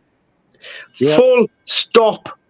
But it's a little bit more. You see, because I believe in the Quran. It says, but if your own start robbing, raping, murdering, stealing children, all you do is you get that rifle, you turn it around towards them. And that's what I've actually done right now. I'm coming for every single person in the country, judge or no judge, solicitors, barristers. I don't give a monkey's ass if you call yourself police officers and you got titles. Whether you're family, friend, it doesn't matter. And we're going to come. What are you going to do about it? We're going to fight. We've got evidence. So this is just the way I see it. And that's the way to, that's how I, do what I'm doing. Because that's how I believe. I'm not worried about nothing else. And you know, this problem that is happening, it is quite troubling. I mean, Darren mentioned it in a nutshell. This is child trafficking. It just, I normally don't talk about child trafficking because a lot of people are layman languages. So I start teaching them how they steal the children to begin with. When they acknowledge that, then you could go into child trafficking. And you see, then from that point, you could go into what they're doing to our children. Robbing, raping, murdering, drinking their bloods, organ harvesting. You don't go into all that because then it starts looking like a conspiracy. Yeah, So you you don't need want to. you don't want to Then, just jump right in on that stuff. You'll push them right away from you. Yeah, you then, push them then, away. then you got the of course the psychotropic drugs that they're giving our children. Well, Chris, what do Forcefully you drugging. yeah, Chris, what do you know about the psychotropic drug stuff? Yeah, they did a lot of that to me. In my time in foster care, the forceful drugging went on literally from the beginning until just about the end, and the same with all the other kids that I interacted with. It's a business of forcefully drugging children into either compliance or acceptance of their abuse and their neglect and their circumstances. But the main goal of it is to maximize the profits of all of the people who are involved in that child's life. And that's the psychiatrists make money, the therapists make money, the caseworkers make money, and then the foster parents, they actually make usually double as much money per child if that child has some sort of condition. And then the agencies themselves can actually pull additional funding from the federal government for each child that they deem is disabled in any form or fashion. Wow. Chris, I mean, what is the figures that you're coming up with for a standard child yearly, including maybe adoption? Oh, you mean What? like the amount of children that are drugged? No, how much money they make on per child in their care? Oh yeah, that's that was actually, those numbers have recently been coming up, but it's roughly $300,000 a year per child is what they're making total collectively off of each kid. Whether it be one person or another. Well, they make that in about a month over here. Yeah. Fucking hell. So yeah, I Hey, mean, you know, what it is, it's 300,000 a year. Is a total for all the people who get paid off of that child being in there. There's a lot of jobs involved. A lot of people's lives and jobs are dependent on having these children in care and having more and more of these children in care. Because like with any business, you've got to continue to have a product in order to continue to have your profit. And that product is our kids. That product is our offspring. It's a violation of our reproductive rights. I mean, that we created these children for our own benefits and legacy and life, and we dedicated our lives to these kids. And then for an outside entity to come in and interfere with us being able to care for our children and put them into an abusive, neglectful, exploitative position, regardless of what that is, it's absolutely criminal.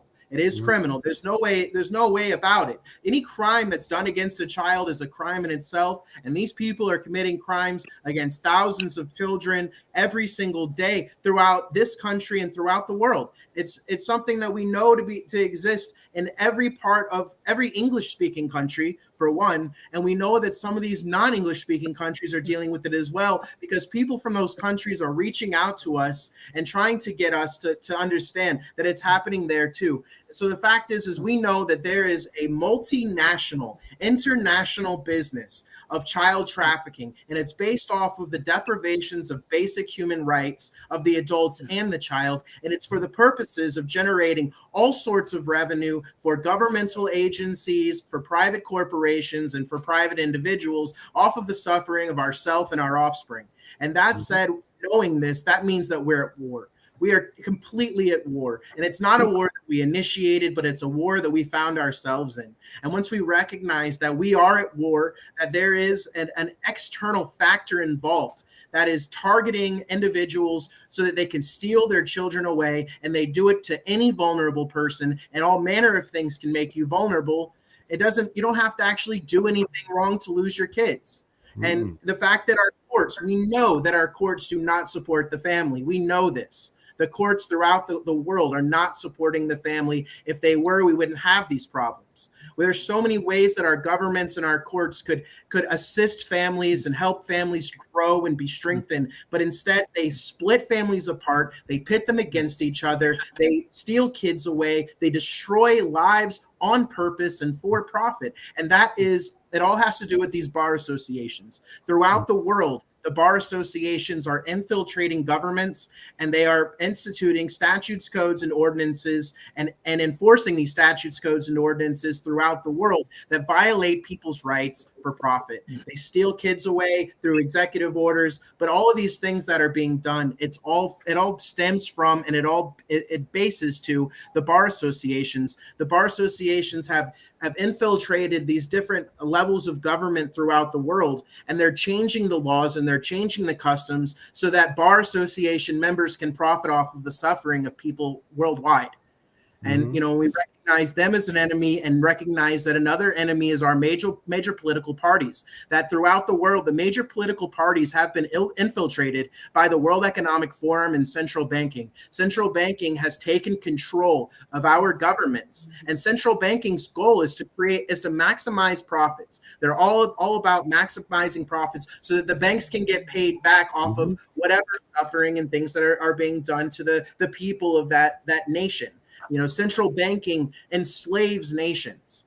Well, I have a question. Does anybody know how it works in Russia? Like, what are social services like in Russia?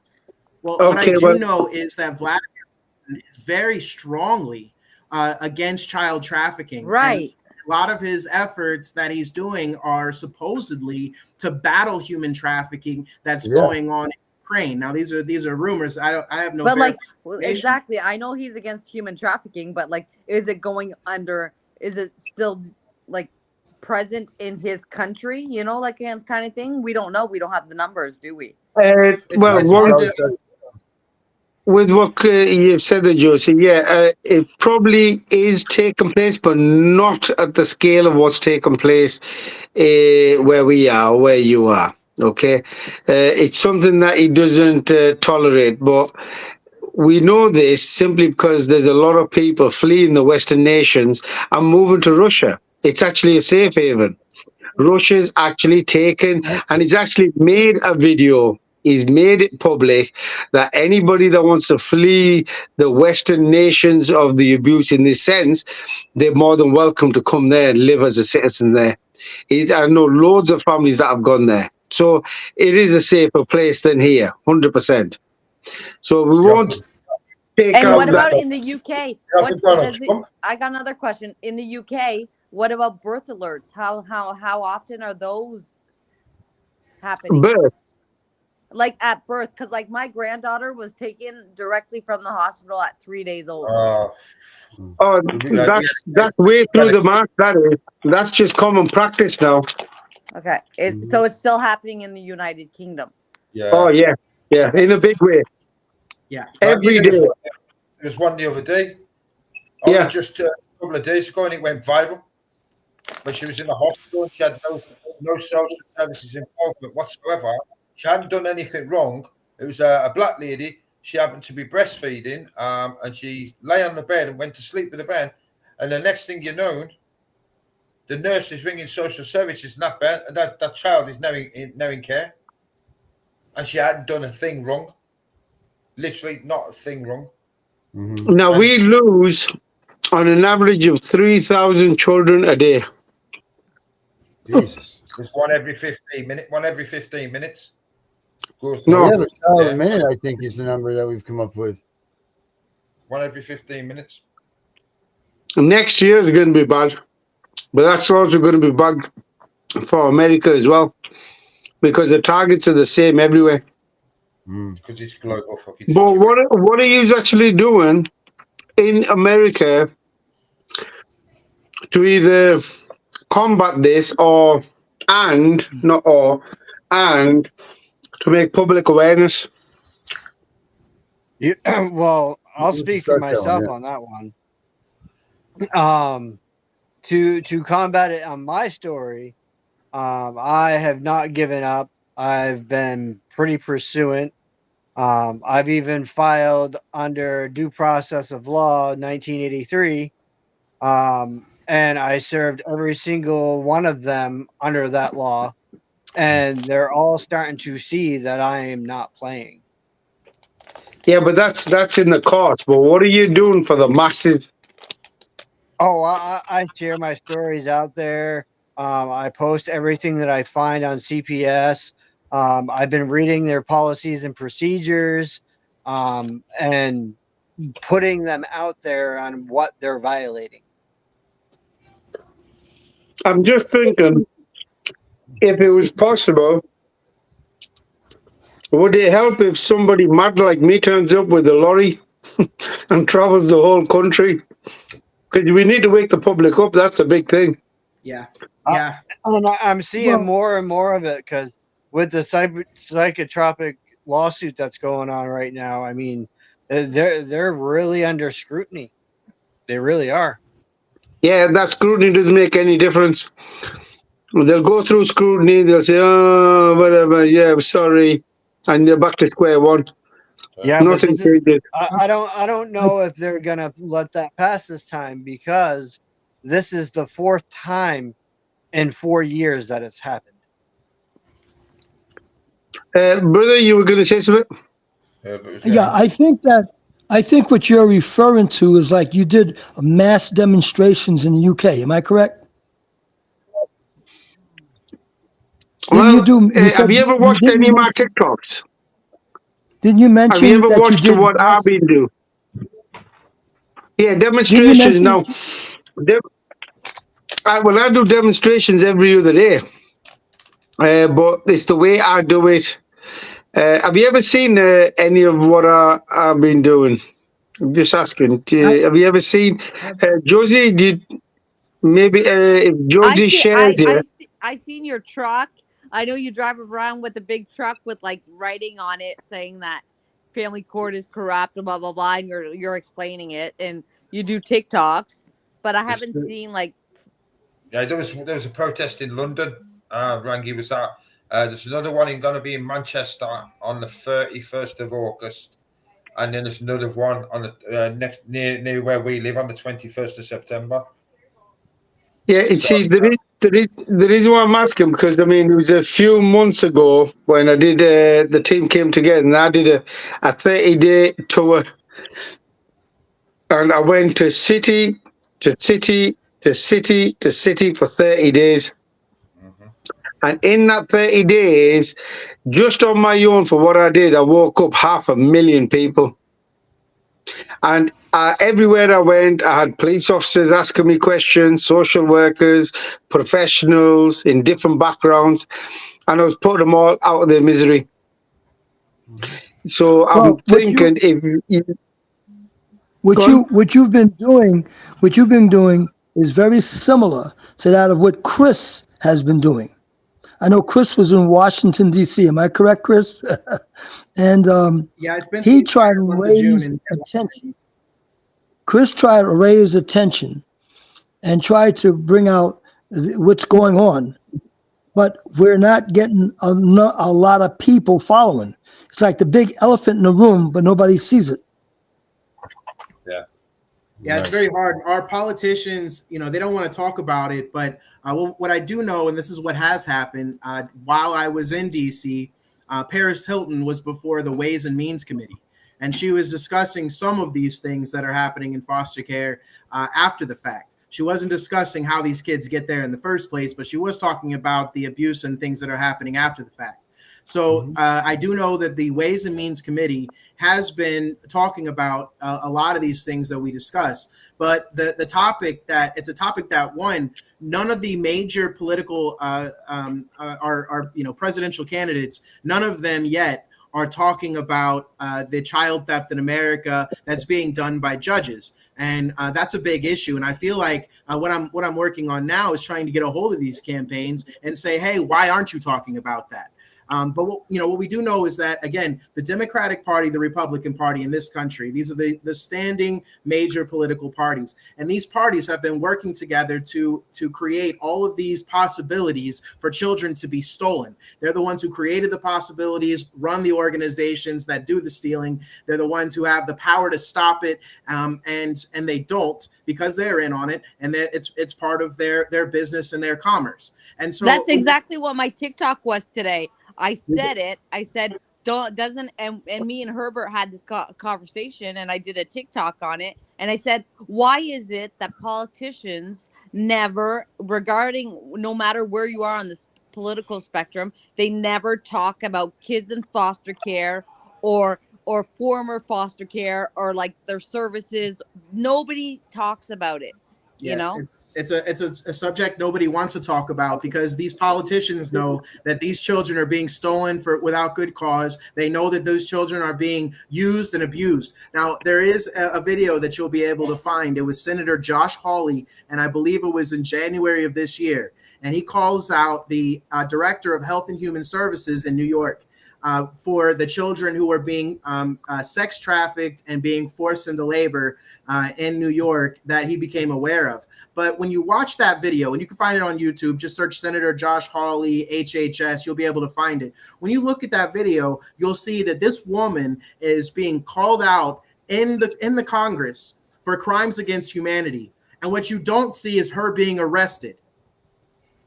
She is not arrested. We do not see these people arrested for these crimes. The Health and Human Services Director, I believe it was today, of Oklahoma, she stepped down today. She stepped down. She quit today. Now, that said, some other crooked person is probably going to take her place, and she wasn't arrested. And that's the thing that we have to recognize is that when we think that we're seeing something, when people get ripped out of these positions of power, all that ends up happening is the machine's still going. The machine has to find somebody to fit in there, and they're just going to find another person who's exactly the same puzzle piece. As it stands right now, we have trickle down deception and trickle down corruption. And when you have a corrupt individual at the very highest position of power within a country, and this is happening all over the world because the World Economic Forum is putting in presidents that they want throughout the world. They're putting in people who support the policies of central banking and who are paid off by the central bankers in order to support those policies. So, and these are things that we know to be happening. But these people that they control are parts of, they are members of these major political parties worldwide. And if we separate ourselves and we come together as a people in each of our individual countries and as a people of the world, and we say that we recognize our major political parties and our central banking system is responsible for the slavery that we are experiencing and the slavery that our children are being subjected to, and we no longer will accept any more of it. But we have to come together as a people, and we've got to find a way to get people who aren't affected to give a shit. Because the problem, a lot of the problem is they have these atrocities affect a small enough number of people so that we don't have a majority to be able to do any damage or make any type of impact. And so they keep that population at maybe a 10% or lower so that it's not a majority population. And so the majority of the population is just like, there's no way this is happening. This isn't real. And so if we can get that other part of the population to recognize that we have been victims and they need to care about this before they become victims too, then we can start building up the type of numbers that we need in order to take back our countries. But in the meantime, we have to vote away from any major political party, because we know that these political parties, these major political parties, have been working against us, and they've been doing it for hundreds of years. It's just so easy to tell, and there's no way around it. If we want to stand together and firm on our beliefs, we have to stand together and stand firm on someone with integrity, a person who is and who represents us and our beliefs, and who's looking out for transparency in government, because it's the lack of transparency in government that we've had that's allowed these things to continue and be able to keep the general public in the dark about everything. And that again goes back to central banking, but in that case it's the media. So the media is controlled by central banking, our medical services are controlled by central banking, our governments are being controlled by central banking, and all of the major corporations are being controlled by central banking, which means we are controlled by central banking. And until we abolish central banking, we are still going to be slaves in some form or another. Where's the money? It comes from the Fed. Right. What I'm going to suggest, because I agree with what you're saying, because you're talking about it's like our parliament and MPs and councillors. So to give you an example, I don't do none of that. because what's the point of knocking on a front door that it goes or falls on deaf ears? So I don't waste my time with that. For me, the power is in within the people. That's So it. I go town to town, city to city, broadcast it. I let everybody know, and I've been continuously doing it for the last 4 years. Now when I turn up, I'll do a lecture. Who for? The public. It's the authorities that want to sneak in like the wolves and the dogs that they are, which I've got no issues with, because my job is to wake the public up. Because once the public acknowledges it with facts, with figures, with evidence, then it's showtime. You see? Unfortunately, that's actually already happened in this country.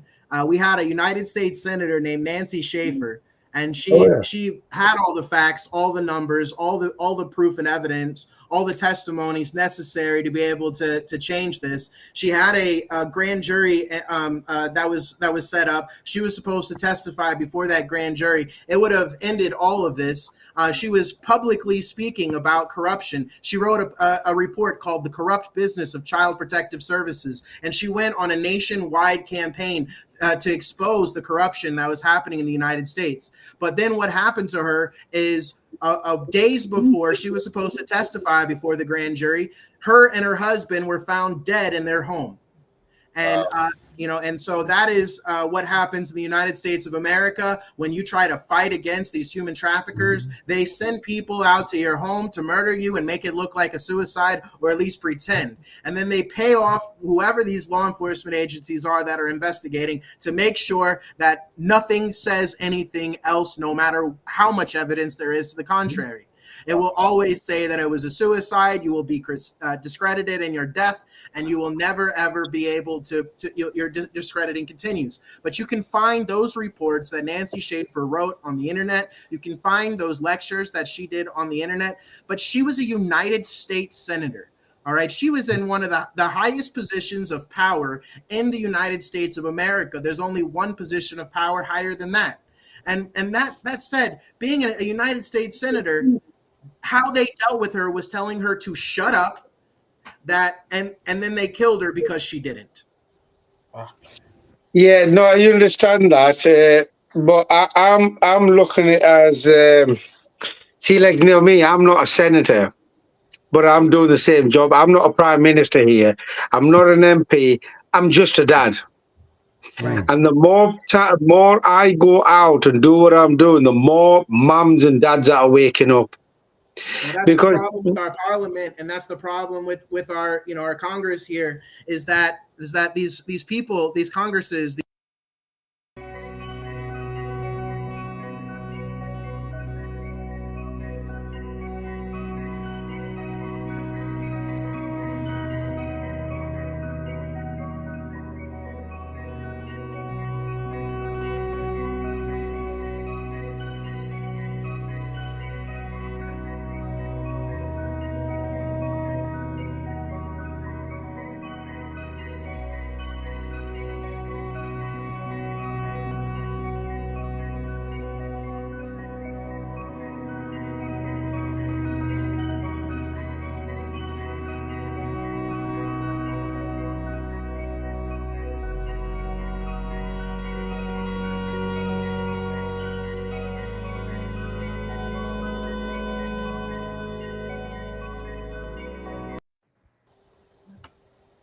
Yeah, I don't Guys know what the there? hell happened there, but we're back. All right. So yeah. So like I was saying, That was weird.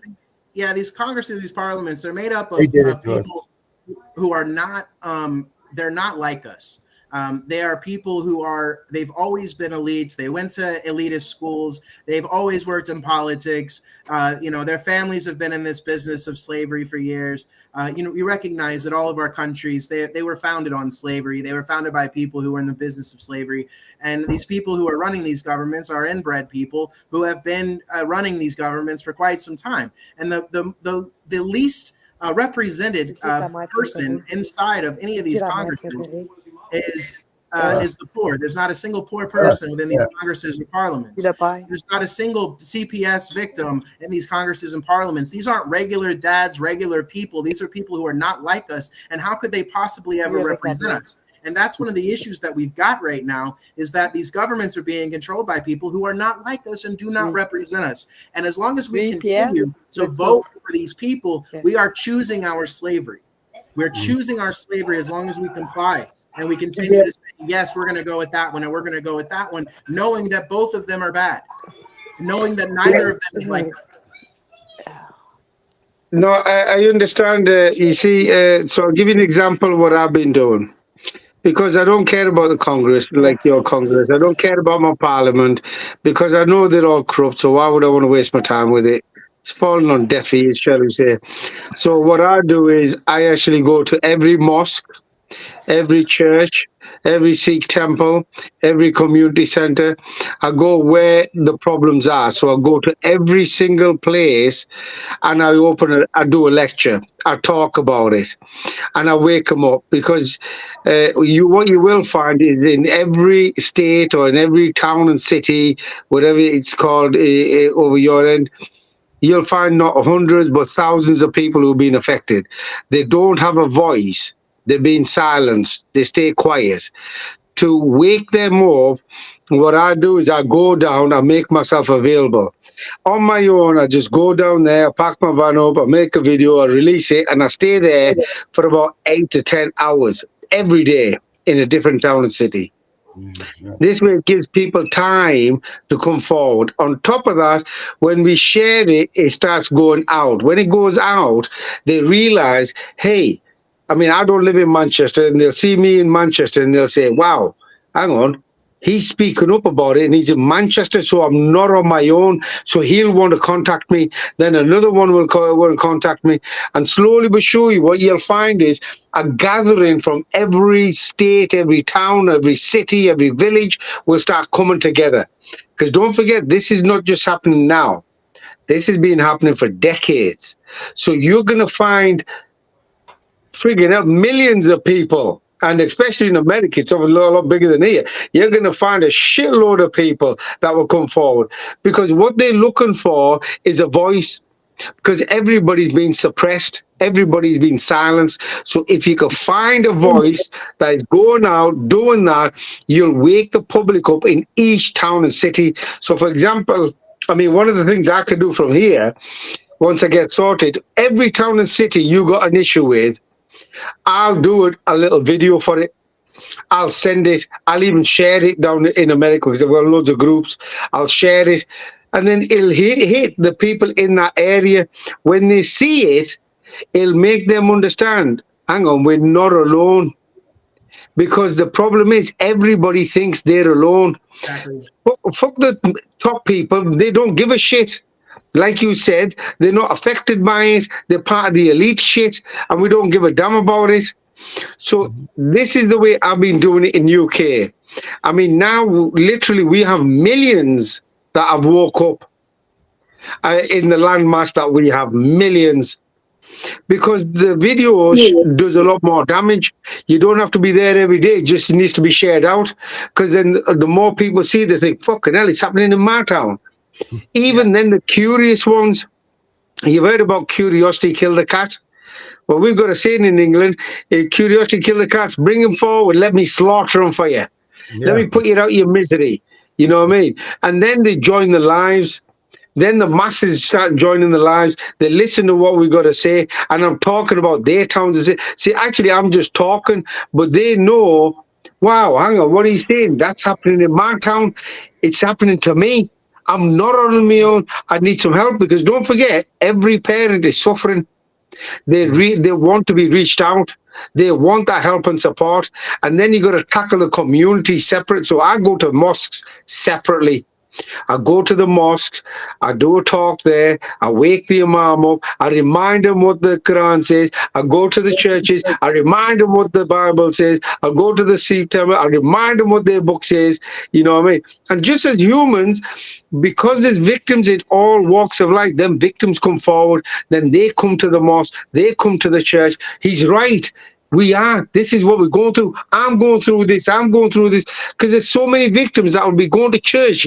But through embarrassment, God knows why they're embarrassed, they don't want to speak up, because they feel like they're isolated, they're on their own, the words will fall on deaf ears.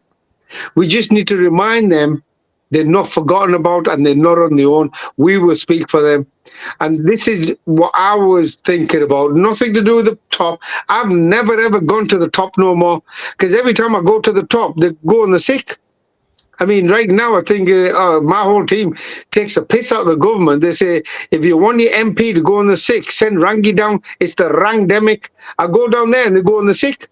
So we're taking the piss out of them. But we've got to keep the fight on. But it's the public to wake them up. If you wake the public up in every town and city, what you'll find hundreds, if not tens of thousands of people will come forward in every town and city. Then who cares about your top dogs? Who gives a shit? Yeah, well, it's Because- the hard part in this country is, yes, we are spread out. Like you said, we are very spread out. And they've put our United States Capitol on one side of the country, far away from half of the population, if not more than half of the population. And they put it there on purpose so that it's not easy for everybody to get to. It's really not. It's very difficult. But then once you get there, it's not very welcoming either. It's a very unwelcoming place. But when we go around and we recognize that these are happening all over the country, the hard part is that like you said, people are silenced. People are scared. People are terrified in their homes. So many bad things have already happened. Their children are already in a dangerous situation. They're afraid that their circumstances are going to get worse. People are repeatedly being arrested for speaking out about these things. I was personally arrested for speaking out. I know at least a half dozen or more people who've been arrested for speaking out, and it's a regular occurrence. When we go out in public, I mean, mind you, I was able to get away with a megaphone in front of a courthouse and a sheriff's department and a town plaza, but I wasn't able to get away with it at the Lincoln Memorial. But going out there and trying to gather the masses and educate the masses and doing that, the problem is a lot of these people are just so wrapped up in their own bullshit and everything else that they got going on, they just don't have anything left to fucking care about the kids in this country, which is sad. It's really sad. And these kids of the world who are dealing with all these same issues of being stolen and exploited. It's sick. And, trying to get a massive group of people together in any one place has proven to be exceptionally difficult. No matter how much we talk about these things and recognize these things, people are scared to get out of their home. They're scared to step out. They're scared to be seen. They're scared. Everybody's freaking scared. And, how do we encourage people and strengthen people without just ripping them out of their homes? I've been trying to figure that out. How can we get enough people? One of the things I'm going to suggest is, I mean, we've got a similar structure like yours. Our parliament is on the other end of the country. But I think you're thinking about getting the masses to go to the capital. Fuck the capital. Focus on one thing that I think about, okay? Is every town, every city, start waking people up there, because that's where the masses are. That's where the victims are. When it comes to the capital, I mean, I did London about a month ago, okay? So I went to London. I went on my own. Yeah, there was a good few people there. But what you do there, see what I did, when we got there, we actually shut a bridge down. I went there with my van, I put a brake on, and I pretended it was broken down. We stopped the whole bridge, and we did a protest. But the video went viral. Everybody's video went viral. Where was everybody at DC? That's one of the things I wanted to do at DC. Do you know what they do in Canada if we do that, man? What will they do in Canada? Oh my God, man. They would put me to jail. They would beat me. No, man. We can't do protests in Canada, man. Wow. Really that bad? Well, you can't do it in the United States either, right, Chris? Well, I mean, there's three video, states you right see now in video the on United TikTok? States. Yeah, Texas, Mississippi, and Louisiana. If you have there are no gatherings of more than 25 people in public, period. It's like they do not, mass gatherings are completely outlawed, and our United States Supreme Court upheld it. Where's the easiest place for me to get your video right now so I can show everybody your video? Mine. The one in Washington. Oh, Washington video? Yeah. Cops? Yeah. Well, it's on YouTube. We the People Advocates. All right, let me grab that real quick. I'm gonna play that. Yeah, that's probably the easiest way to see it. Let me ask you a question about that. Jonesy, you talked about up in Canada, they'll probably arrest you and throw you under the jail and the whole 9 yards. But if there was a car accident on a highway and all the cars were stopped because of the car accident, and you got out of your vehicle and went up and down the lanes and start preaching about what's going on with Child Protective Services, that's way more than 25 people, Chris. But she didn't gather those people. They got stuck in a car accident. Now you're talking. That's the one. You see? So therefore, you didn't set up a demonstration. It was set up for you. No cars could move. There's a big accident up ahead. Nobody can move. You get out of your vehicle and you start preaching to the people. Yep. That's not against the law. Isn't that freedom of speech? Yeah, there's no freedom of speech in this country. I don't know about other countries, but we don't have freedom of speech. Seriously, Chris, think of what I'm saying. You seen bumper to bumper traffic. Nobody's moving. Yeah. Okay? You get out of your car and you start talking to people about Child Protective Services. That's not against the law. Where's he going to find a natural disaster all the time? I'm sorry, say that again? You can. Where's he going to get a natural disaster to hold up traffic all the time? Happens every day. Happens every day. He's got to be there. Every day. A cement truck flips over or a semi flips over and it blocks the entire highway for hours. You got people sitting in their cars for hours. You still have time to get there then. Wait! Don't forget all the construction that is going on on the roads in Maine right now. Mm-hmm. You could be up here. Yeah, these things happen. Yeah, Accidents happen. They're happening for a reason up here. In Maine, they're happening for a reason because they actually visited the road commissioner himself, came here, and was not impressed with the way they had the roads here. You shouldn't. You know, you're right, but look, I'll give you an example. Look at how it's turned out in the UK right now. In the UK, obviously, Josie's seen my van. I turn up anywhere. I don't even need to have an accident. I just need to just stop because I want to stop on my own. And if the traffic is bad, they can't get away with watching and having a look what's on my van because the traffic is slow. So I go to town centres and I just park up. I'll go to a shopping mall, a busy mall, I'll just park up. And people just, obviously they're shopping, they're relaxed, and they pay attention. What the hell is that? And especially with big writing on it, exposing pedophiles, grooming gangs, corruption within the authorities. Would you like to know more? And I'm just sat there having a cheese and onion pasty and having a cup of coffee. Yeah. You didn't stage that demonstration. You just happened to be there. No. Yeah. And I do that every day. And there's nothing illegal about that. No. Oh, shit. No. I was not supposed to be on it. That was an accident, that one there. Yes. I mean, you can't make these things happen. That's for sure. You know, even if you go, look, when I started, I didn't question anybody. I didn't ask anybody. I just got a lorry. I put massive logos on it, and I just started driving. Yeah. City to city, town to town, city to city, town to town. And it started waking people up. And by the second year, it was like, did we really see that? But then the videos, they were obviously, you know, everybody's got the technology today. So when they were going past, ching ching, the police would go past, ching ching, snapping shots, anybody, ching ching, and they sharing it. And from their homes.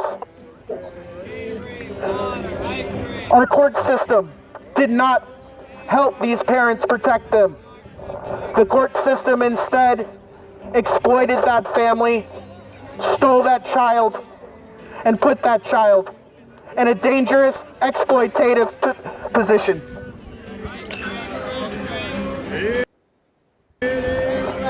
I talked to parents who are victims of family court, and I talked to victims of the dependency court. These dependency court victims, I feel so bad for them. Hardly a day goes by when I don't get a phone call from another parent who is in tears because their child was stolen and put into a dangerous position of exploitation. These parents have nowhere to turn. They have nowhere to turn. When you go to the police about these matters, it's not their jurisdiction. When you take it up to every level, up to this federal government, and say, hey, my children were stolen unjustly, please somebody help. My children are in danger, please somebody help. They turned a blind eye. They refuse to help. They hang up on us. They do not return our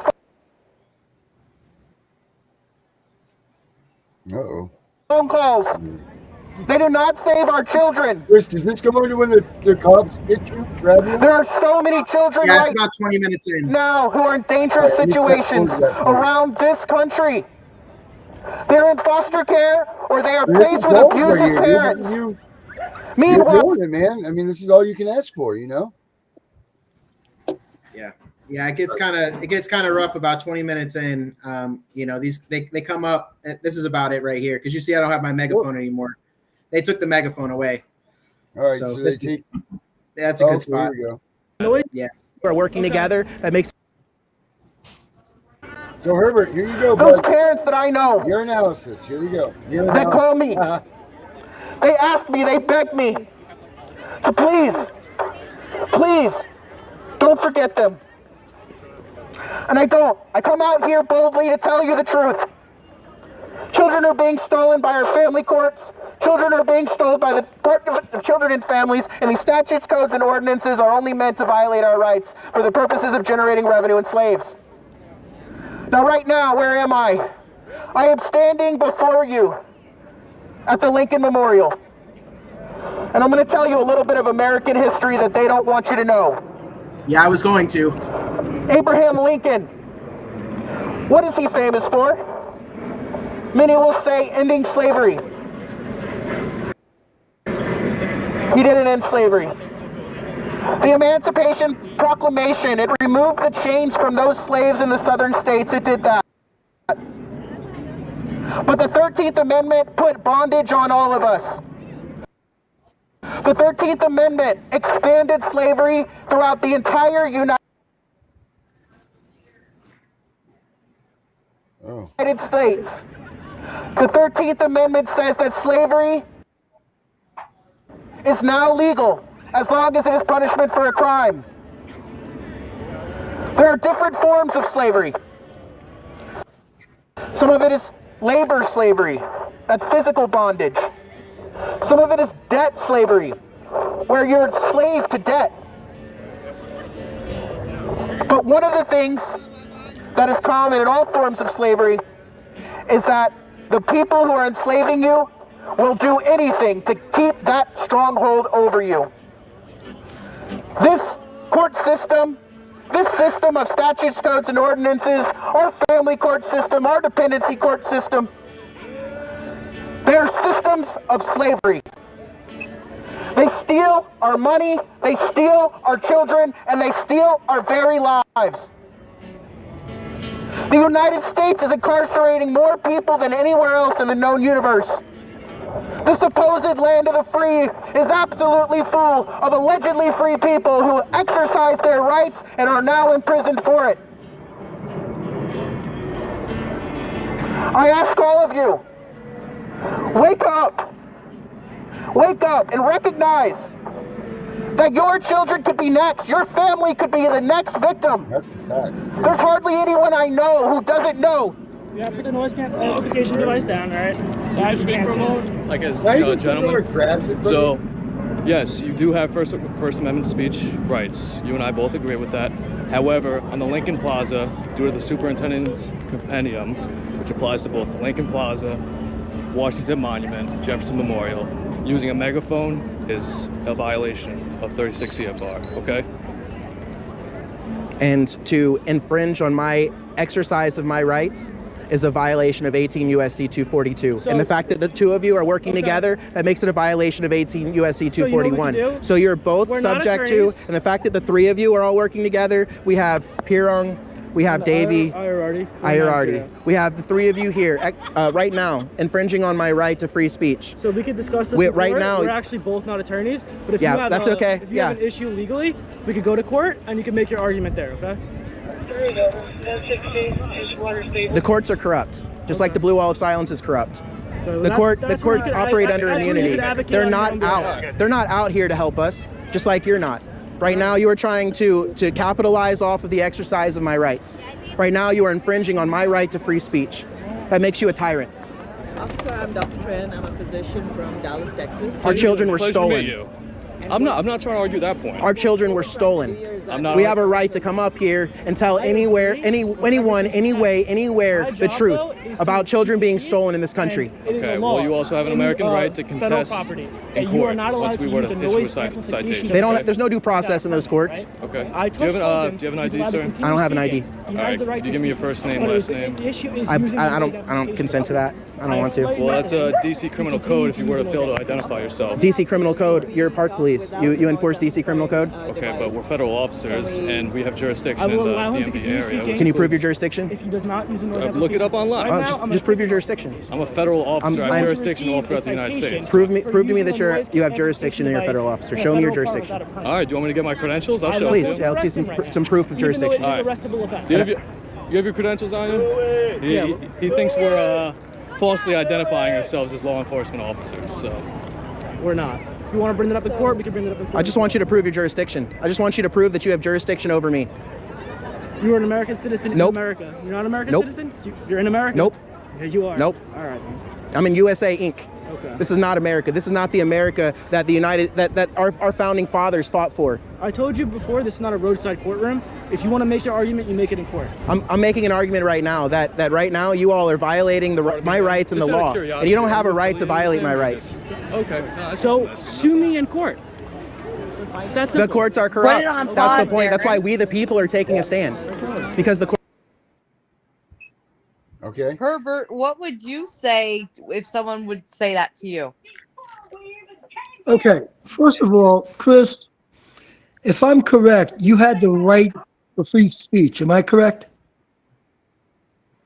I mean, Chris? This is the United States of America, and I was in a public place. Chris, you're in a public place. Listen, Chris, you're in a public place. You had the right for free speech. Am I correct? I would say so. Good. The only thing they said is you can't use the megaphone.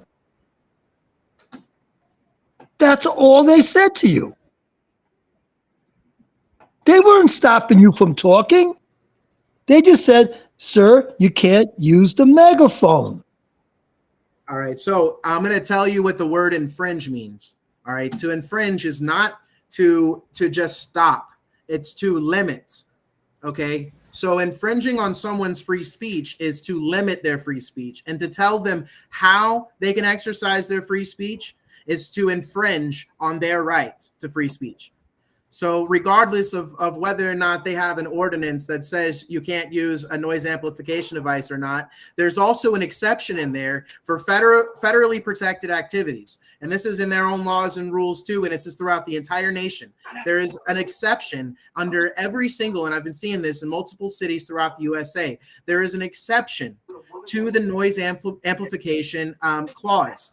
These ordinances, and that is that if you are doing a federally protected activity, then you are not violating the ordinance. There's an exception. And so what they failed to do was even try to look for the exception, and the noise amplification only applies to things that are not federally protected activities.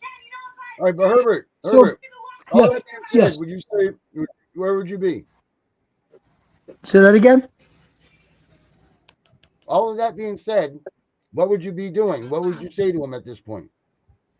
I would say, Chris, you can have your free speech. I hear what you're saying about what you're talking about with the megaphones and everything else, but megaphones are not allowed on this mall. You can continue talking, but you cannot use a megaphone. If you want to take that up in court, take it up in court. And what you'll see in this next part is that he says that very thing, right? And I carry on without the megaphone. But then he says that he is going to steal my property. All right, hold on. Courts are corrupt, and so is the blue wall of silence, who decides that to go ahead and write citations and issue ordinances for exercising the rights of Americans. I did not initially want to write you a citation. I wanted to let you keep speaking. It's a noise amplification device that you are not allowed to use. Given the fact that he's using a megaphone on the Lincoln Plaza, I literally came up to you and said, hey man, I agree with what you're saying. Keep speaking. You can't use a noise amplification device. I have a disability. Yeah. So that's that noise amplification device is my ADA. There's no. You want to violate my ADA rights? There's no disability requirement or disability provision for noise amplification. I'll make one. Believe it. So go to court and make one, dude, I will. and then you'll be allowed to. to. I will. Right. So if it were to be, no, so it's 25. So if there were to be a demonstration of 25 or more, there were to be needing to have a valid permit issued by the National Park Service in order to conduct that demonstration. So then 24 and less we could speak in unison and we're good? 24 or less is that's good. Oh, you're welcome. No, our children were stolen. And these people want to stop me from being able to tell you. My name is Chris.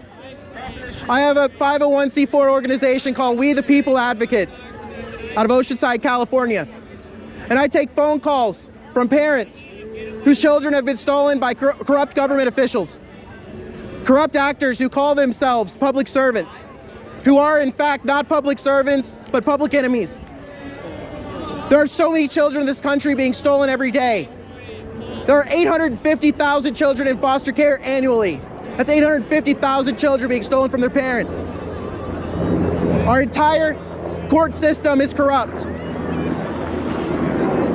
The United States of America is a business that infringes on the rights of people for the purposes of generating revenue and slaves.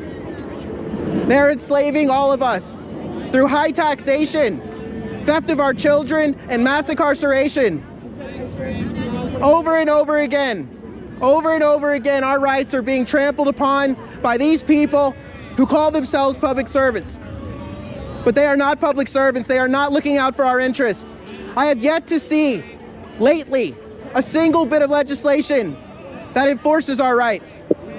But we have millions of statutes, codes, and ordinances, and complete libraries full of them that infringe on the rights of us. There's not one law enforcement agency in America that enforces the rights of the people. Not one. The Department of Justice lets our complaints go unremedied. Our federal courts, our Supreme Court, they're entirely corrupt. They keep allowing these injustices to occur. They are aware of the situation. There's no question that it's happening. Nancy Schaefer talked about it. There are many books written on it. Just look them up. There's one called Killing Judges. There's one called, well, he must have done something. There's so many of them. There's dozens. These are things that people have been reporting on for years, decades. We are being enslaved and our children are being stolen. We have to stand up for the people. We have to stand up for the children so that we can preserve a future for them. There will be no future for humanity if we do not stand together and protect our children. The scheme to steal children away from their parents, exploit them and ruin their lives so they can eventually end up in our prisons, it is a big ass scheme. It's huge. It's huge. We've got the biggest incarcerated population in the world, and 80% of those people incarcerated came from broken homes, and our courts are not supporting the family, they're destroying them. It all ties it together. The court systems, the states, they're in the business of slavery. They're in the business of stealing children. And many people have stood up and said something, and at least a half dozen people that I know of were killed for it. At least a half dozen. I could very well be one of them. I'm risking my life to stand here before you to say these things. All right, man. So I'm gonna let you keep speaking, right? We're just gonna write you a ticket for the megaphone, and we're gonna take the megaphone. You can't take my property. Yes, I can take Oh, hell no. Oh, hell no. You shall not take my property. I'm gonna take it for evidence now. These tyrants are trying to steal my... What now? Okay, now I don't know why they said they're going to write him a summons. Okay, I heard something about they're going to take his property, meaning the megaphone. He wasn't using the megaphone at that time, and they mentioned something about taking the megaphone. Then Chris proceeded to take the megaphone and start yelling through it again. Right there, I would be making an arrest. Okay. They Now, were attempting again, my property. Attempted armed robbery. This is attempted armed robbery. These men are stepping outside of their jurisdiction to. And first of all, they never proved their jurisdiction. If you saw that, I asked them to prove why they were trying to take your Chris? Right. Why they were trying to take your property? Why they were trying to steal your property when you were not using it? You were not. I saw you clearly not using it. The officer finished writing the summons. Armed robbery. Now, what happens after you commit attempted armed robbery and I expose that you are committing theft? You're committing armed robbery in public. He's got an M16 on his fucking chest, and he's telling me the word armed robbery. From you, the word armed robbery. It wasn't armed robbery. Okay, well, it's robbery, and he was armed. So what kind of robbery is it? If I walked up to you, I had an M16 on my chest, and I said, "I'm about to take your car right now." What is that? That's armed. That's armed robbery. No. What he was doing, Chris, I'm with you, bro. I'm with you. Remember, this is Herbert. We the people have just as many rights. Darren, tell us this is Herbert. Listen, it wasn't armed robbery they were trying to do. They were trying to confiscate your megaphone. Confiscate. Now, why were they? If one armed person robbery commits one act and another person commits one act, and in one case it's confiscating evidence, and in one case it's armed robbery. They were confiscating. Let me show you how I would. Okay, Chris, this is Herbert. Remember? Listen. Herbert, no, listen. No, I'm gonna give you. No. I'm gonna do an armed robbery. I'm gonna do an armed robbery for you. Ready? Here we go. Hey, guy. I got a gun in my hand. I'm pointing it at your head. You give me that megaphone or I'm going to blow your brains out. That's an armed robbery. I'm gonna give you an armed robbery. I hand a piece of paper to a bank teller that says, I have a gun, give me all the money. You just did it. You just did it. You used a piece of paper. But you did exactly what I said, Chris. Chris, you did it. You wrote. Chris, you wrote on a piece of paper. We're gonna watch more of this here. We're gonna watch more. I have a right to life, liberty, and property.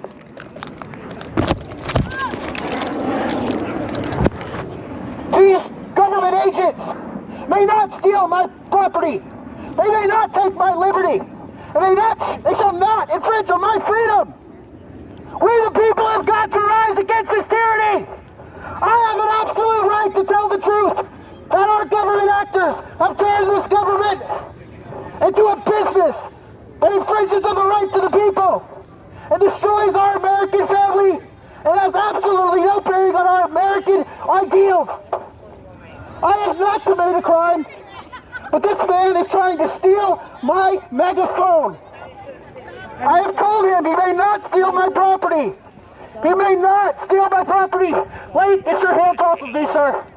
Get your hands off of me, sir. You do not have a right. You do not have a right. You do not have a right. You do not have a right. Please pick up my sunglasses. Please stop this man. He has committed crimes against other people. I have not done anything wrong. He is trying to steal my property and I was trying to protect it by walking away. Sir, can we speak this as civil gentlemen amongst one another? We're not Get him, tell him to stop assaulting me. All right, do you promise? Tell this man to stop assaulting me. If you were to... He's got his hands on me. Tell him to stop assaulting me. Sir, I have not committed any crimes. Get his hands off of me. Can you listen to me? I am being assaulted right now. Listen to me. Put down the megaphone so we can speak. And then he'll take his hands off, okay? Yeah, you're not being... We're not arresting you. All right. You're not arrested. May I hold it? We're not taking it. May I hold it? I just want to speak to you. That's all. Tell him to stop assaulting me. I'm going to take the megaphone. Hey, give me the megaphone. Hey. Listen, Dipty's trying to work with us, man. We're just trying to speak with you. That's all. I have a right. You have a right. I have a right. You have no right. Thank you. Can I have that, please? I have not committed any crimes. I've been exercising my rights. I have a right to free speech. Get your hands off of me. He's assaulting me right now. He is assaulting me right now. This man is assaulting me. Stop assaulting me, sir. Please, sir, stop assaulting me. Become antagonistic. Like, at what point does this go from Freedom March to you're antagonizing these guys to throw hands on you? And that's a good question. I'll probably be asking him that question in court. What's that? I'll be asking him that in court. Yeah, it's just crazy. Like, it's crazy. Let's go back to watching this here.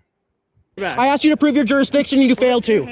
You don't have jurisdiction. You did not prove jurisdiction as I asked you to. Officer, can you please de-escalate the situation? Right now you're being detained. Could you just be cool? I will be cool with you if you let your hands off of me, please. We're not arresting Please. you, man. Okay, well, stop. Get your hands off of me. You have no right to put your hands on me. You're not being compliant. I haven't compliance. I'm standing here. I'm not running away from you. I'm standing here. Tell him to stop. Why are you raising your voice? Tell him to stop because he's assaulting me. Come on. He's assaulting me. These men are assaulting me.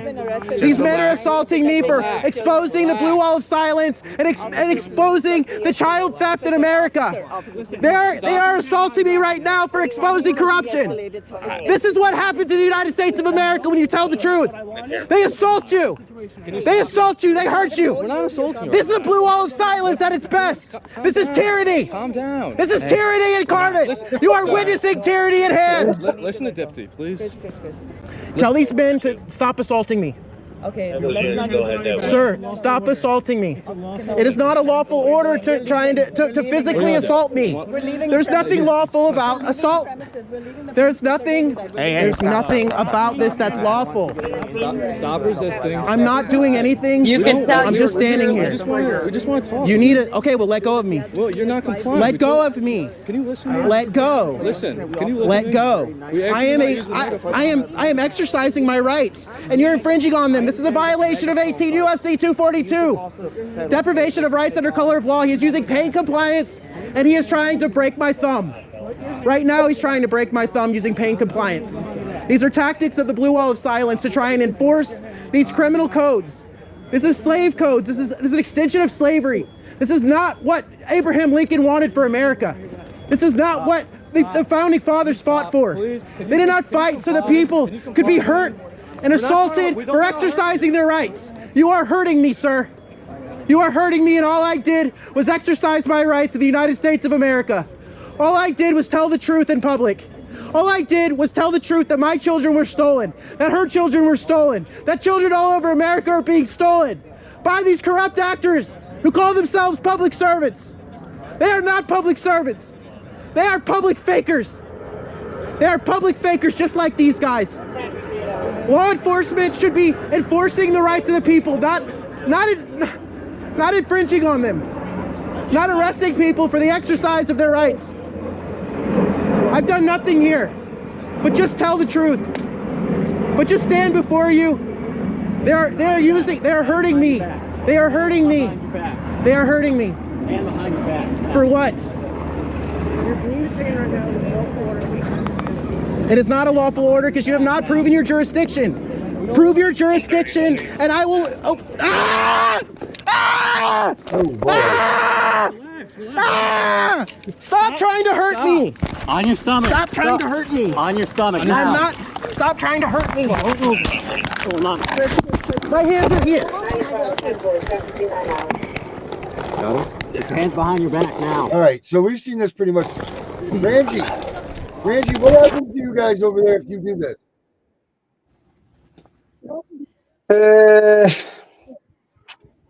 Well, there's a couple of things I've seen on that video that maybe. See, you were there. How many of you were there? Oh, Chris? there was only 2 that day. 2 that day. 2 that day.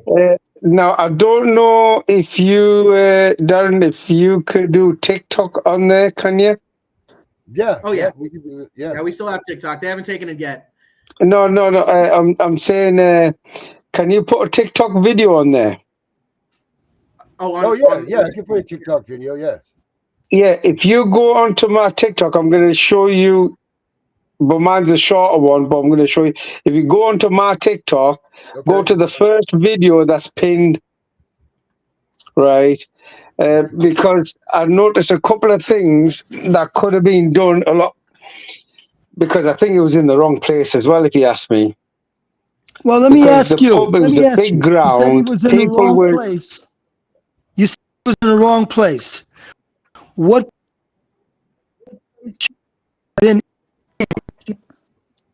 Well, I'm gonna show you what I did in London. Okay, so when you go into the center, for example, You can show us what you did in London, but before we see what you did in London, what could Chris have done to get his point across? Can you tell us? Not been so triggered. He was Yeah. way too triggered.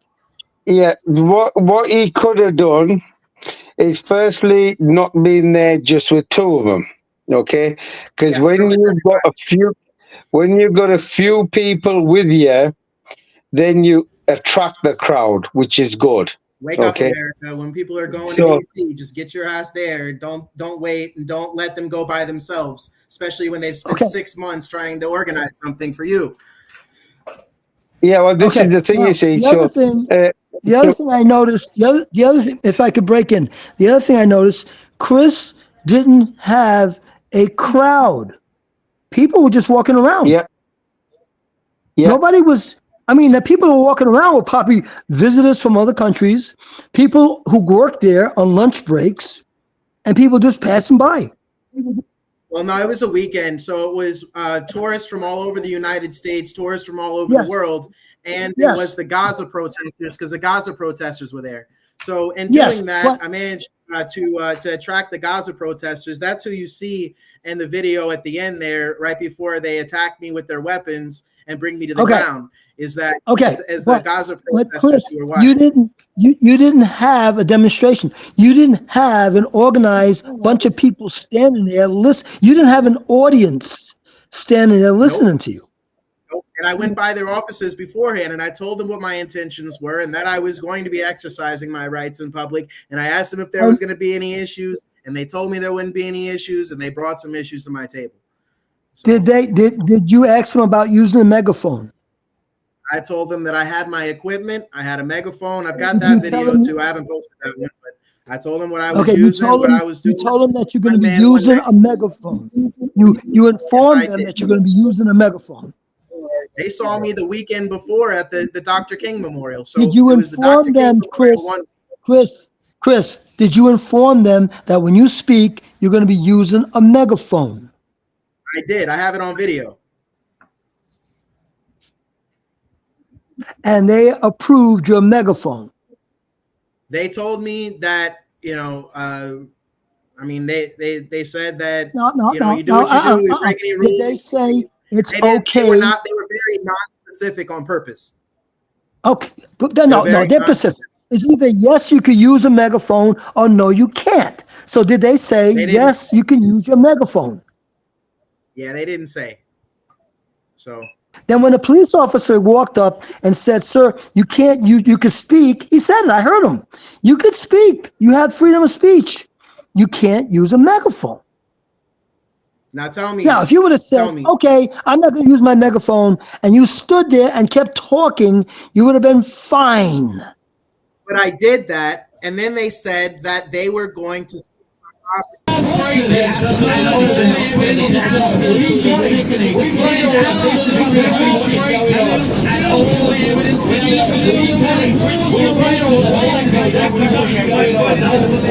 When you look at the satanic ritual abuse as well, Not coming through properly.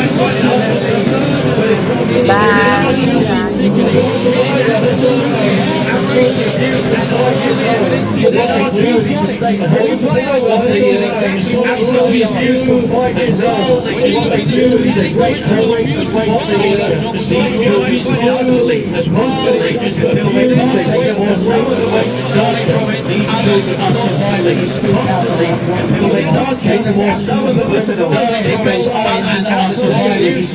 you name it, these children are trafficked around goes on and on. You name it, these children are trafficked around. Exactly. Let alone what's going on in the schools. What's going on in sexualization in the schools. Darren, it's echoing. Let alone what's going on in the schools. What is going on in the sexualization in the schools is combined with our children. Now, what's real love? All right, hold on. All I can say is I'm proud of you guys. I'm Right, proud of that was echoing, but let me tell you what is the difference, just to help. Firstly, what we did is we went to the London Bridge, which is in the town centre. We didn't, on this particular one, we didn't take any permission because we don't need permission. But when you do something, you want to have an impact. So you have a time limit on the impact. I mean, this one, I mean, we only did it for about, I think, 20 minutes or something. But we shut that bridge down by parking the van up and stopping. The crowd, we had about 30, 40, maybe 100 people there.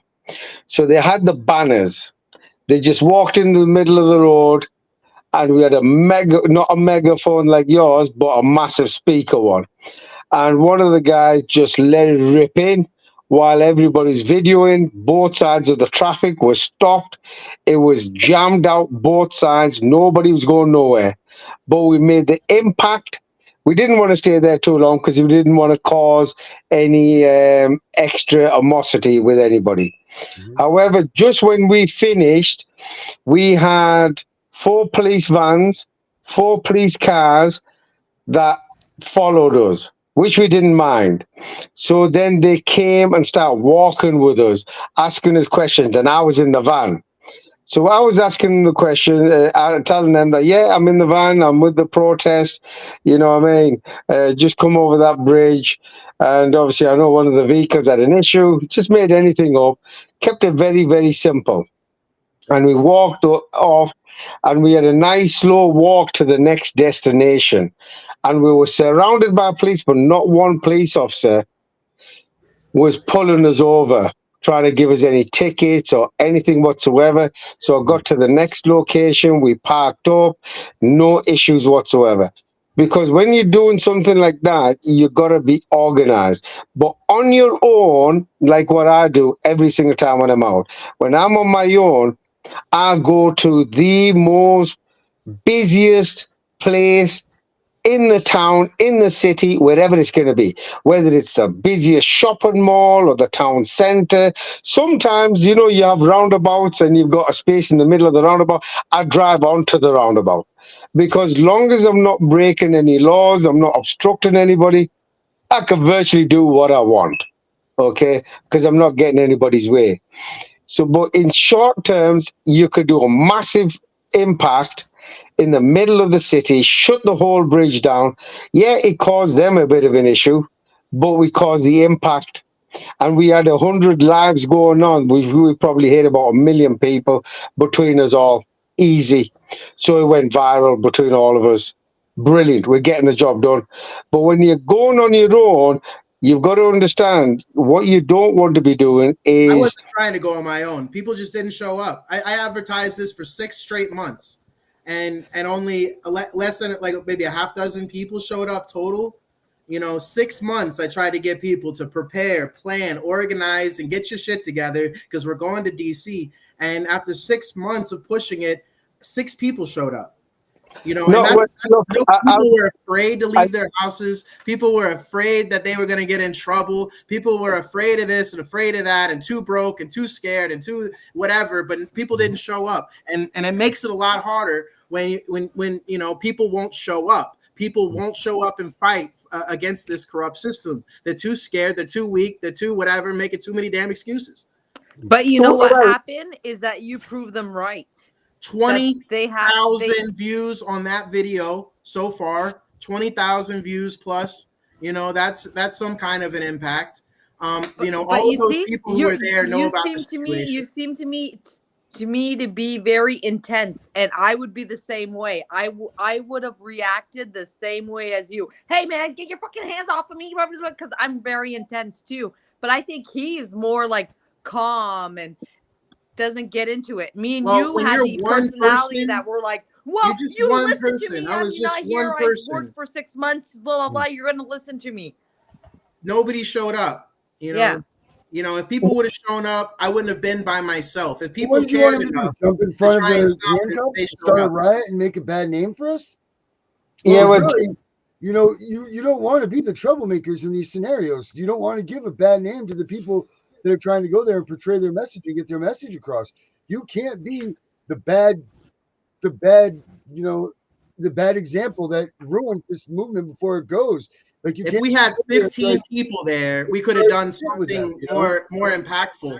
But the only way to get any type of impact, I mean, that video right there is the only one out of everything that I did at DC and all the places that I went. The one that I get arrested on is the one that gets in the tens of thousands of views.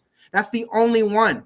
The other ones are still in the thousands of views. They haven't even hit the 10,000 mark. And that includes the Senate. So in the Senate video, there's police all in through that, but I didn't get arrested. And so it's a shame, but it takes getting arrested for people in this country to want to see the video. Yeah, but look, let me just advise this is just a bit of guidance. See, when I go and let's say nobody turns up, I do more damage just by just standing there with a billboard that says on it, social services are liars, criminals, storytellers. Would you like to know more? And I stand there with this billboard. I don't have to say anything. And I'm guaranteed to people saying, hang on, what's this all about? And then it gets into a dialogue. So even though the people haven't turned up, I create the demand for people to be around, to make it into 10 people, then 150 people, etc., etc. But when you're on your own, you're taking the chance of, because obviously they only did that because you were on your own. If you had a lot of people, or even on yours now specifically, you could have just said to them, listen, you're not taking my property, I'm not using it, and continued. The chances are they'd say they would have said to you, okay, you can keep it, but you're not using it because you're not allowed to use the megaphone, because that was the excuse. Okay, that was them telling you they're trying to play the authorities. I would have played along with it, kept the megaphone, and continued portraying the message. You understand? But if you're calm and collective about it, they don't know what to do about it. If you're aggressive and frustrated about it, they want to use it against you as a weapon. Oh, look, you're aggressive, you're behaving irrationally. It's just the way the coppers are because they're programmed, remember. You have to understand, we should be aggressive. We should be pissed the fuck off. Children are being stolen en masse like crazy, and adults are being trafficked through prisons like crazy. We have no rights. Every right that we thought we had is infringed upon and turned into a profit scheme for one organization or another. We should be pissed off, and we need to organize, and we need to end this shit once and for all. We can't, telling people and informing people is only one part of the battle. We need a call to action, and we need to come together, and we need to fight this shit and end it. Now here's the thing: allow it to happen, and doing it without passion is only going to show that they have won. That we are weak, and that we are. Chris, what the gentleman is trying to say to you is, you're coming off with piss and vinegar doing this. You can't come off with piss and vinegar. You got to beat the man. You got to beat the system at its own game. Chris, we have a right to resist unlawful arrest. You have to beat the system at its own game. You got to play the game, Chris. You got to play the game. Yes. You play the game. You play the game. On our side, who would just be able to say that this shit's happening and everything would fall into place. But that's not enough. We play. Okay, I'll give you another example. You could have got your whole. You're not even listening. Their game, their rules. an example. So we have to step outside of Chris, their game. listen, Chris, if you were in the subway and you were in a subway car, it was a crowded subway car, and you started speaking to people, guess what? You got a captive audience. They're not going nowhere. Yeah. Yeah. And you know what? Chances are in that car, there's no police. In that subway car, there's no police, no law enforcement. It's just you and the people. Yes, and you could when ride I'm subway sitting there in cars, public Chris. places like You could I ride do, subway. I go You could ride subway cars all day, and you'll get to speak to literally thousands of people, captive audience, not people walking back and forth. You would be able to speak to people sitting around, and you got them captive. They can't move. They have to listen to you. Now, Chris, just one thing for you. You mentioned that you've got to be pissed off for what they do, and I agree with you there. But when they commit and massacre the way they are, I understand your passion. I totally agree with you. We know we're in war, but do you go into war on your own? The answer is no. So this is the reason why what I'm saying.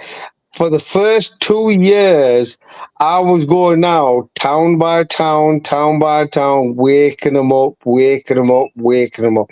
So, like the way I put it is public are programmed. You got to learn how to reprogram them like a computer. You need to reprogram. How to reprogram is you need to start going to them personally. Drip feed them stage by stage, stage by stage, stage by stage. With the authorities, you've got to play the game. Okay? Now with those, when we do something that's, let's say, wrong. Now look, on that London Bridge, what we did was wrong. But we did it as an impact because we knew the time scale, we knew the setup. So we did the damage and then we moved on. And so they couldn't do anything because we captured the whole event, everything. We stopped everybody. We had probably about 1,000 people, couldn't go anywhere. Everybody was just stuck. So we moved on. Next place we went to, it was packed out.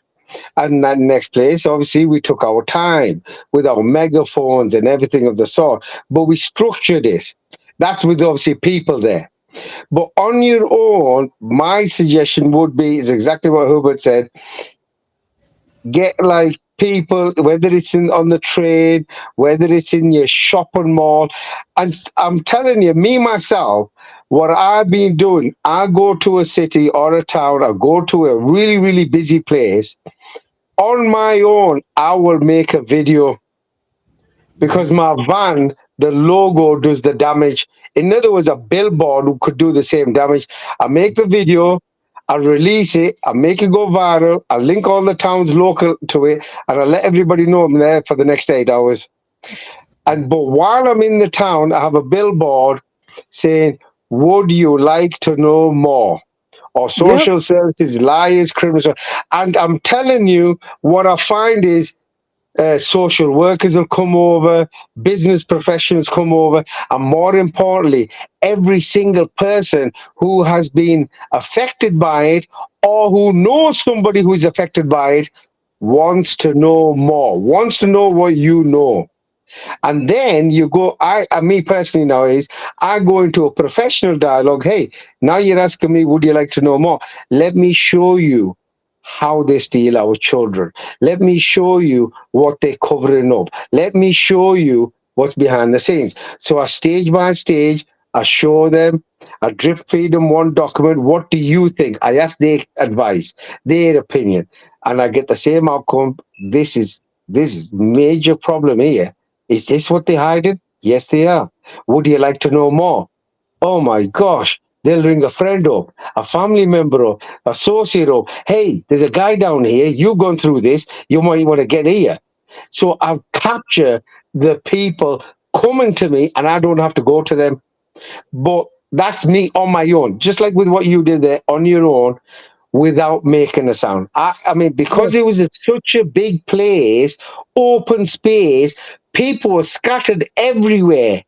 They weren't focused on what you had to say because they were too occupied with their own. But if you capture them where they can't get away from and you say the right words, which you were saying, let them come over to you and they'll ask you. Okay, this is just my advice. That's all it is. And when you say it, like I've just made it clear, I've got a billboard literally says social services, liars, criminals, storytellers. In other words, CPC, liars, criminals, storytellers. Would you like to know more? With a question mark. And I just stand there. I have my cheese and onion pasty and a cup of coffee. And within the hour, I guarantee you, I have 20 people that I've never met before that are surrounding me, want to know what I'm talking about, including the police. Well, what's this all about? Because the police can't do anything because I'm not causing any alarm, distress, harassment. But I understand your passion. But your passion side of it, when you mentioned about it's worth being frustrated and everything. I agree with it. But you be frustrated in a manner in public because don't forget your audience is the public.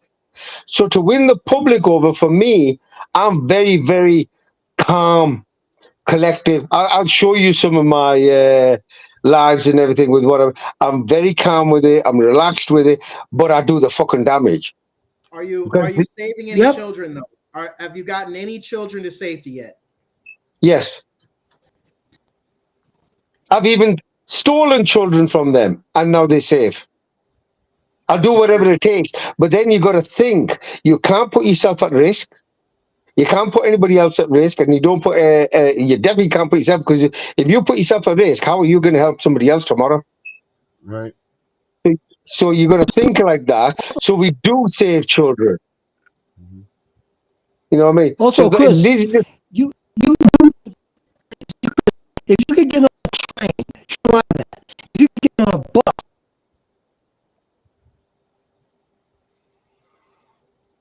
it's being cut off. I think. But It must be. Yeah, so we are saving kids. I just don't talk about saving kids. Like, I don't bring their stories out and I don't talk about it for one reason only. Because if they find out that I'm supporting, this is how I've got the children back, they'll try to attack that family again. So I don't. So I just keep the fight going, but support the public separately. Now we've got lawyers that know what we're doing. Lawyers are actually working with us.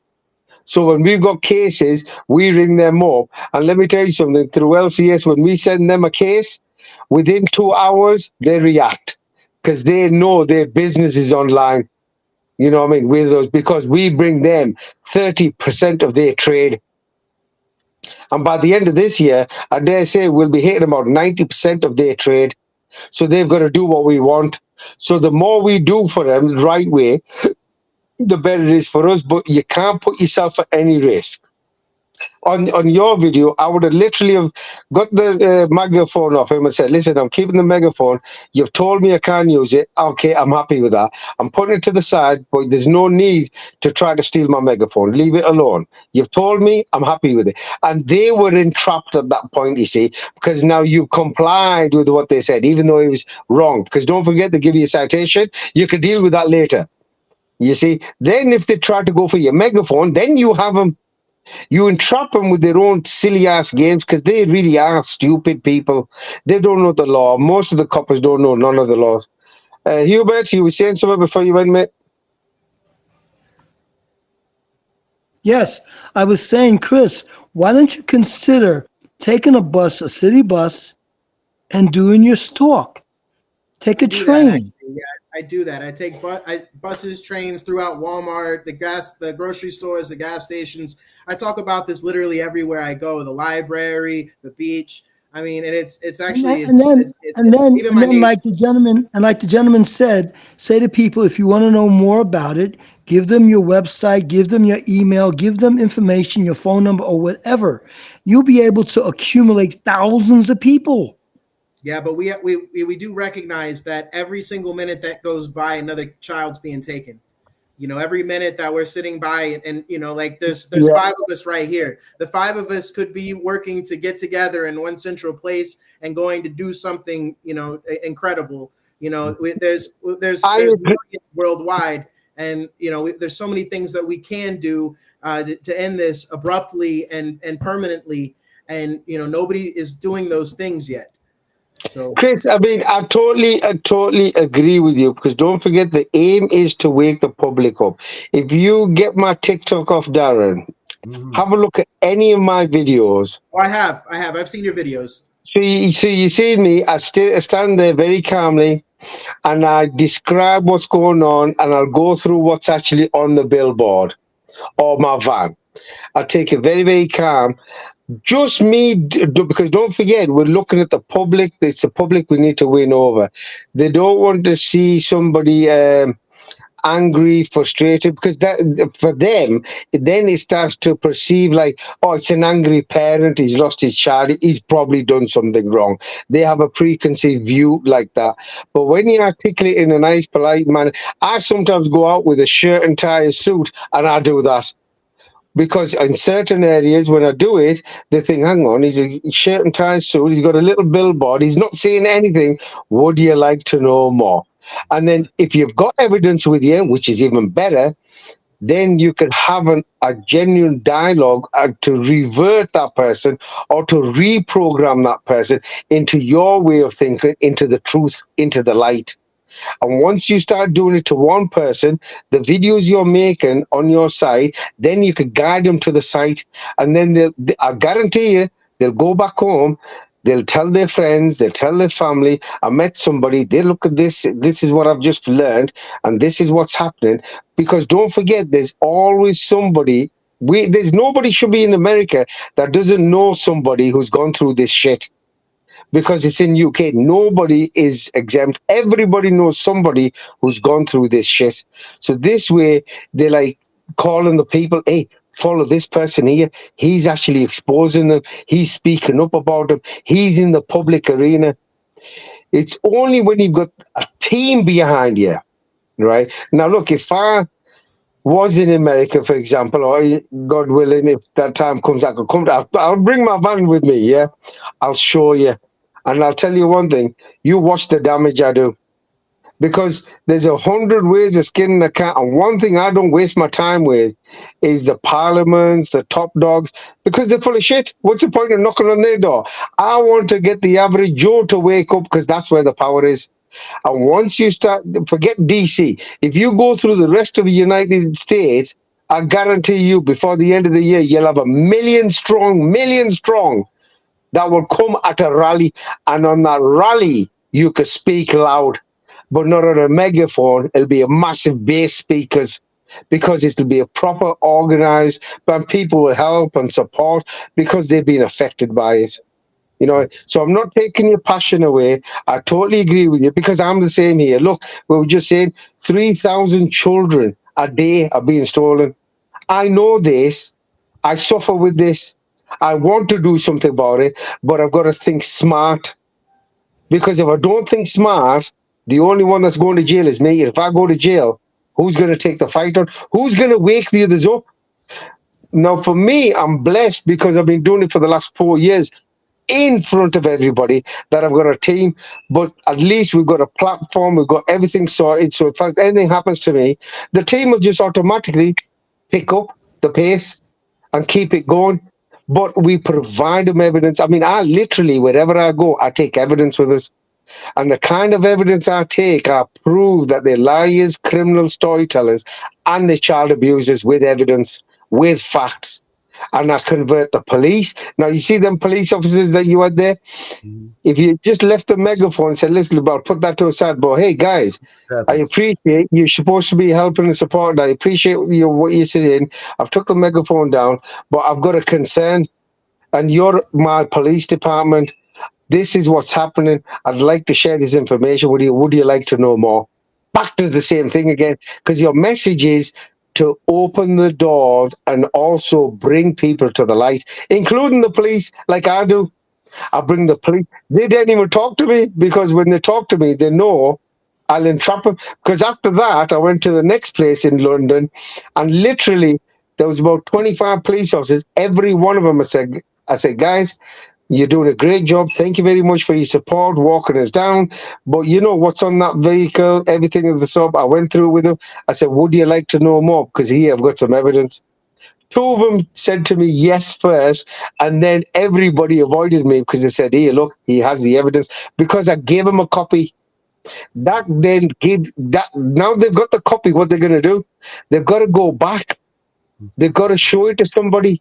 The word is spreading without you knowing about it. He'll show it to his members, his police officers, his detectives. What do you think of this? This is what's happened. And you're reverting them or you're reprogramming them. I hope that makes sense, but I love your passion. I definitely love it. And if I was there, I would have joined you. But them coppers wouldn't have had a look and to touch you because there was no need. If anything, we would have shared in the concerns to the police to say, hey, guys, are you going to help us? I'd really appreciate it. Our children are at risk. Remember, they're the police, public servants, to do what? Protect. And also to take in crime. Yep. And then you bring them on board. Does that make sense? Mm-hmm. In actuality, Chris, I'll tell you something else. From my observation and from my experience as being police, they were being nice to you. They really were. You didn't even realize it. All they wanted you to do was not use the megaphone, because all they had to do was detain you, take you away, not arrest you, just take you away, then write the summons, give it to you, and let you go about your business.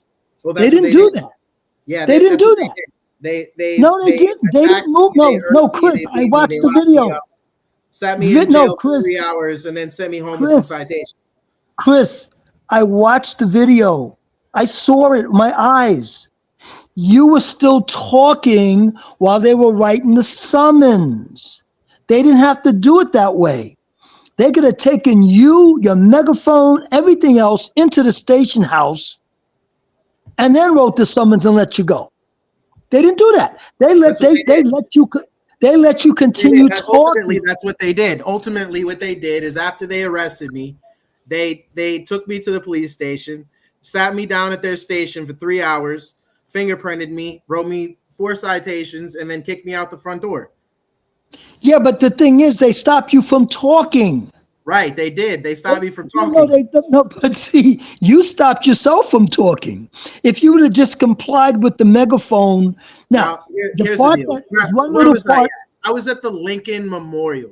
All right. Now, as people are walking by the Lincoln Memorial, first of all, it's a big open space. Now, nobody is going to be able to hear anything farther than 20 feet away from me, no matter how loud I'm talking. Unless I'm yelling. And if I'm yelling, then it's going to sound very appealing to the ears, and nobody's going to want to come by. Nobody's going to want to care what I have to say because I'm screaming it, and it's going to hurt my throat. It's going to put me out of breath, and it's not going to solve anything or have any type of effect whatsoever. Now, with that's why the gentleman was saying you were at the wrong attention. The gentleman, what the gentleman is saying from the UK is that you were at the wrong venue. I know, but if the wrong venue, regardless, the venue was a place where people who've never heard this before are going to hear it. This was a venue where people from all over the country and the world are going to hear whatever I say. And it was a place that Gaza protesters were currently at, so that there was already mass groups of people who were there protesting different things that are happening in this country. So, but the Gaza protesters had. And there were a lot of people recording at the time. People who knew nothing about this and never heard anything about this before were recording what I was saying, and they were listening and paying attention. So it did get some impact. And like I said, that video has gotten more views than anything else I've ever done. And, because of the arrest. Because of everybody likes to see violence. It's fine. The message got out there. It's worth it. The message got out there. It was a success because even with the arrest, people heard the message. Okay. Chris, let me give you one. Sorry, one thing you mentioned about the Gaza protesters. Now, I've been to places where Gaza protesters there, and for me, the best thing is I actually go to the Gaza protesters and I say to them very, very clearly, "Hey guys, I agree with you. I fully support you. But did you know what they're doing in Gaza? They're doing it right here. they're stealing our children, they're doing this. And I would have won over, which I 100% all the time do. I won the whole Gaza protesters, win them over, or the Palestinian protesters, because they think, fucking hell, we didn't know that. Because don't forget, what you're doing is you're rallying your troops. You're making your military, your base, your army.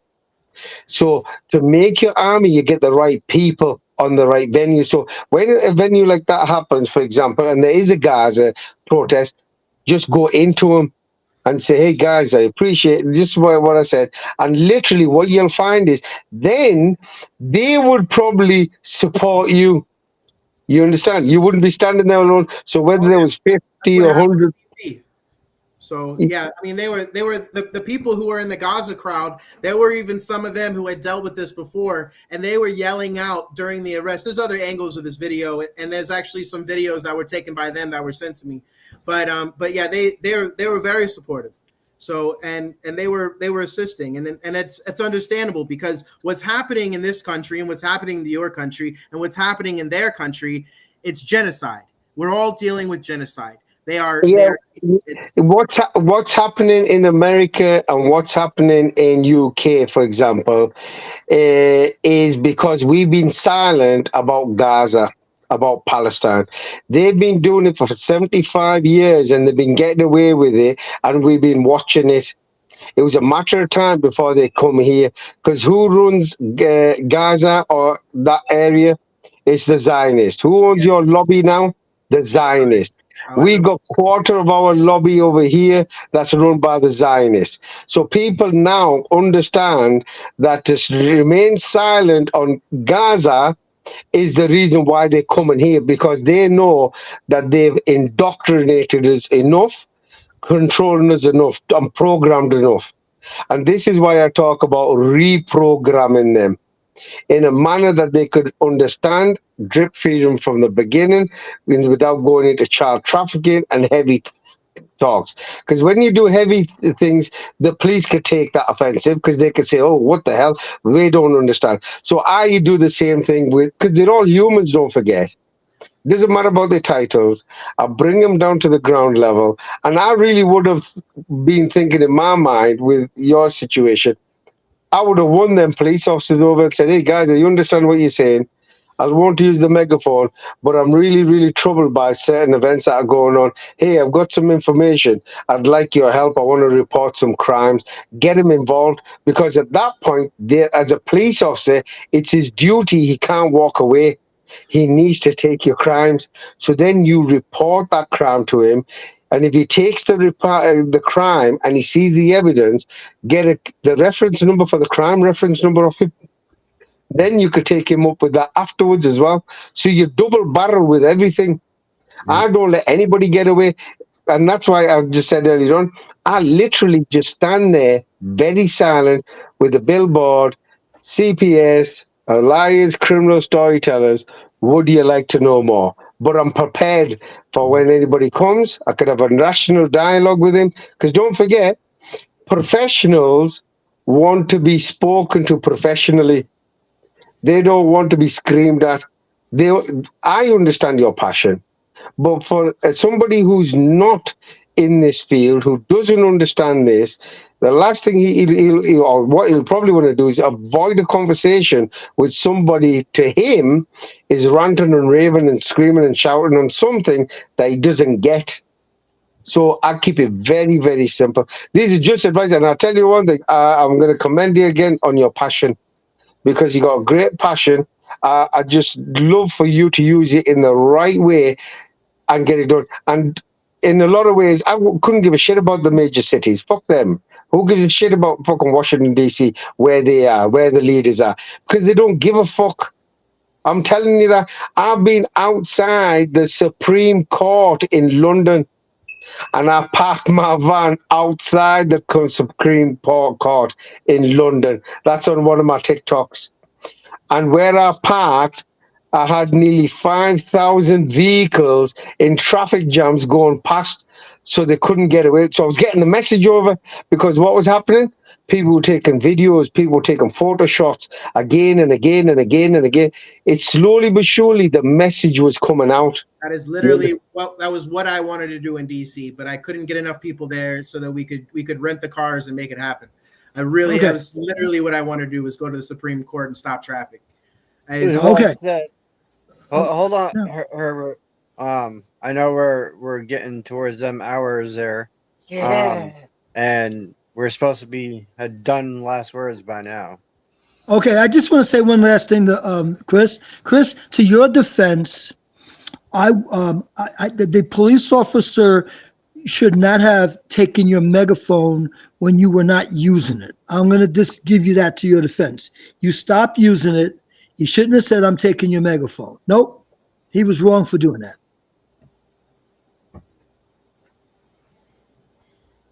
You follow? Oh, yeah, I agree. Yeah. There was no need to take your megaphone. You stopped using it. There was no need to take the megaphone. Okay? So I agree right there. But then, of course, you picked it up again. He started to use it. But when he was saying, "Give me the megaphone," nope, there was no need to do that, because you said, "Okay, I won't use it," and then you stopped using it, and you started using your voice. So I would say the police were wrong right there for trying to take your megaphone, as you call, what did you say, robbery?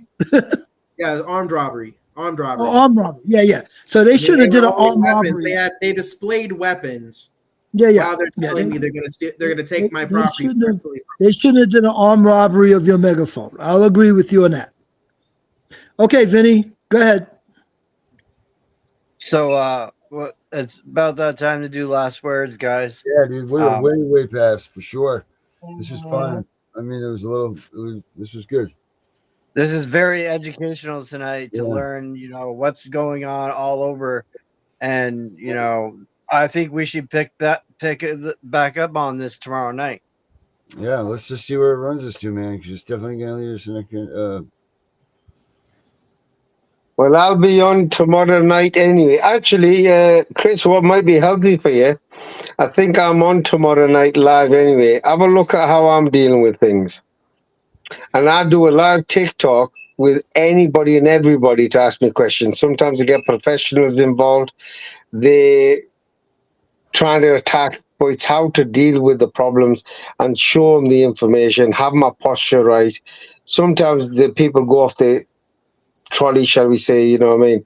But just trying to do it the right way. And look, I'm going to have my last words, because I know Vinny said that it's your last words time. I want to say firstly to every single one of you, I think it's been a pleasure meeting you. And I'll come on board as many times as it takes, because at the end of the day, your children are like my children, and I think we need to move forward with that and work out the best ways to implement these things to wake the nation up.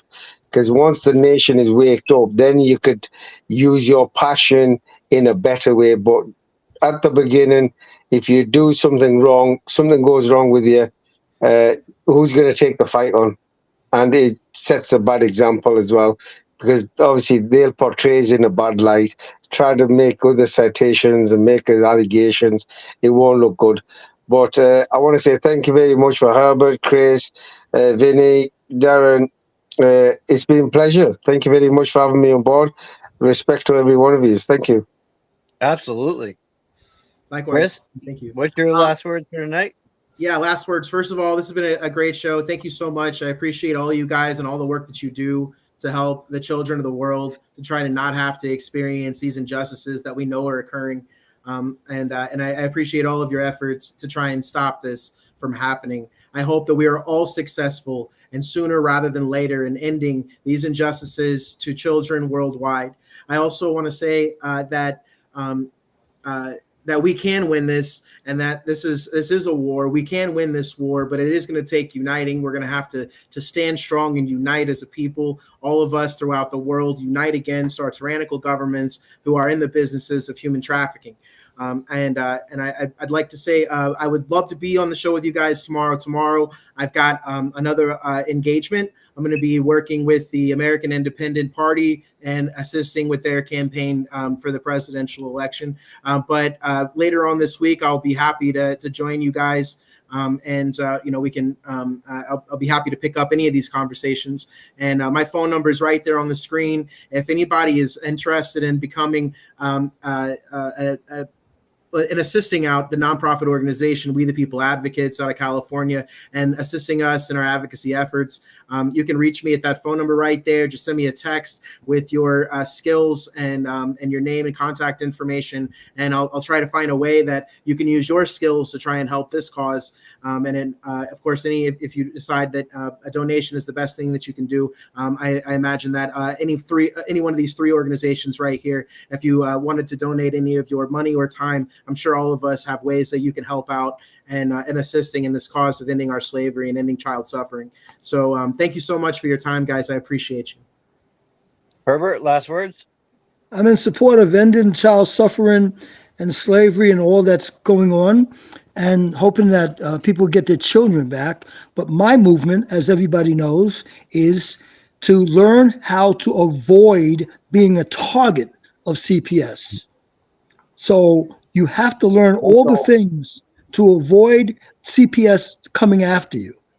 Mm-hmm. And with that said, I pass on to the next person. Well, that leaves me before Darren. So my last words for tonight is this: have faith, have trust. Hate your caseworkers as much as you hate your corrupt politicians. All right.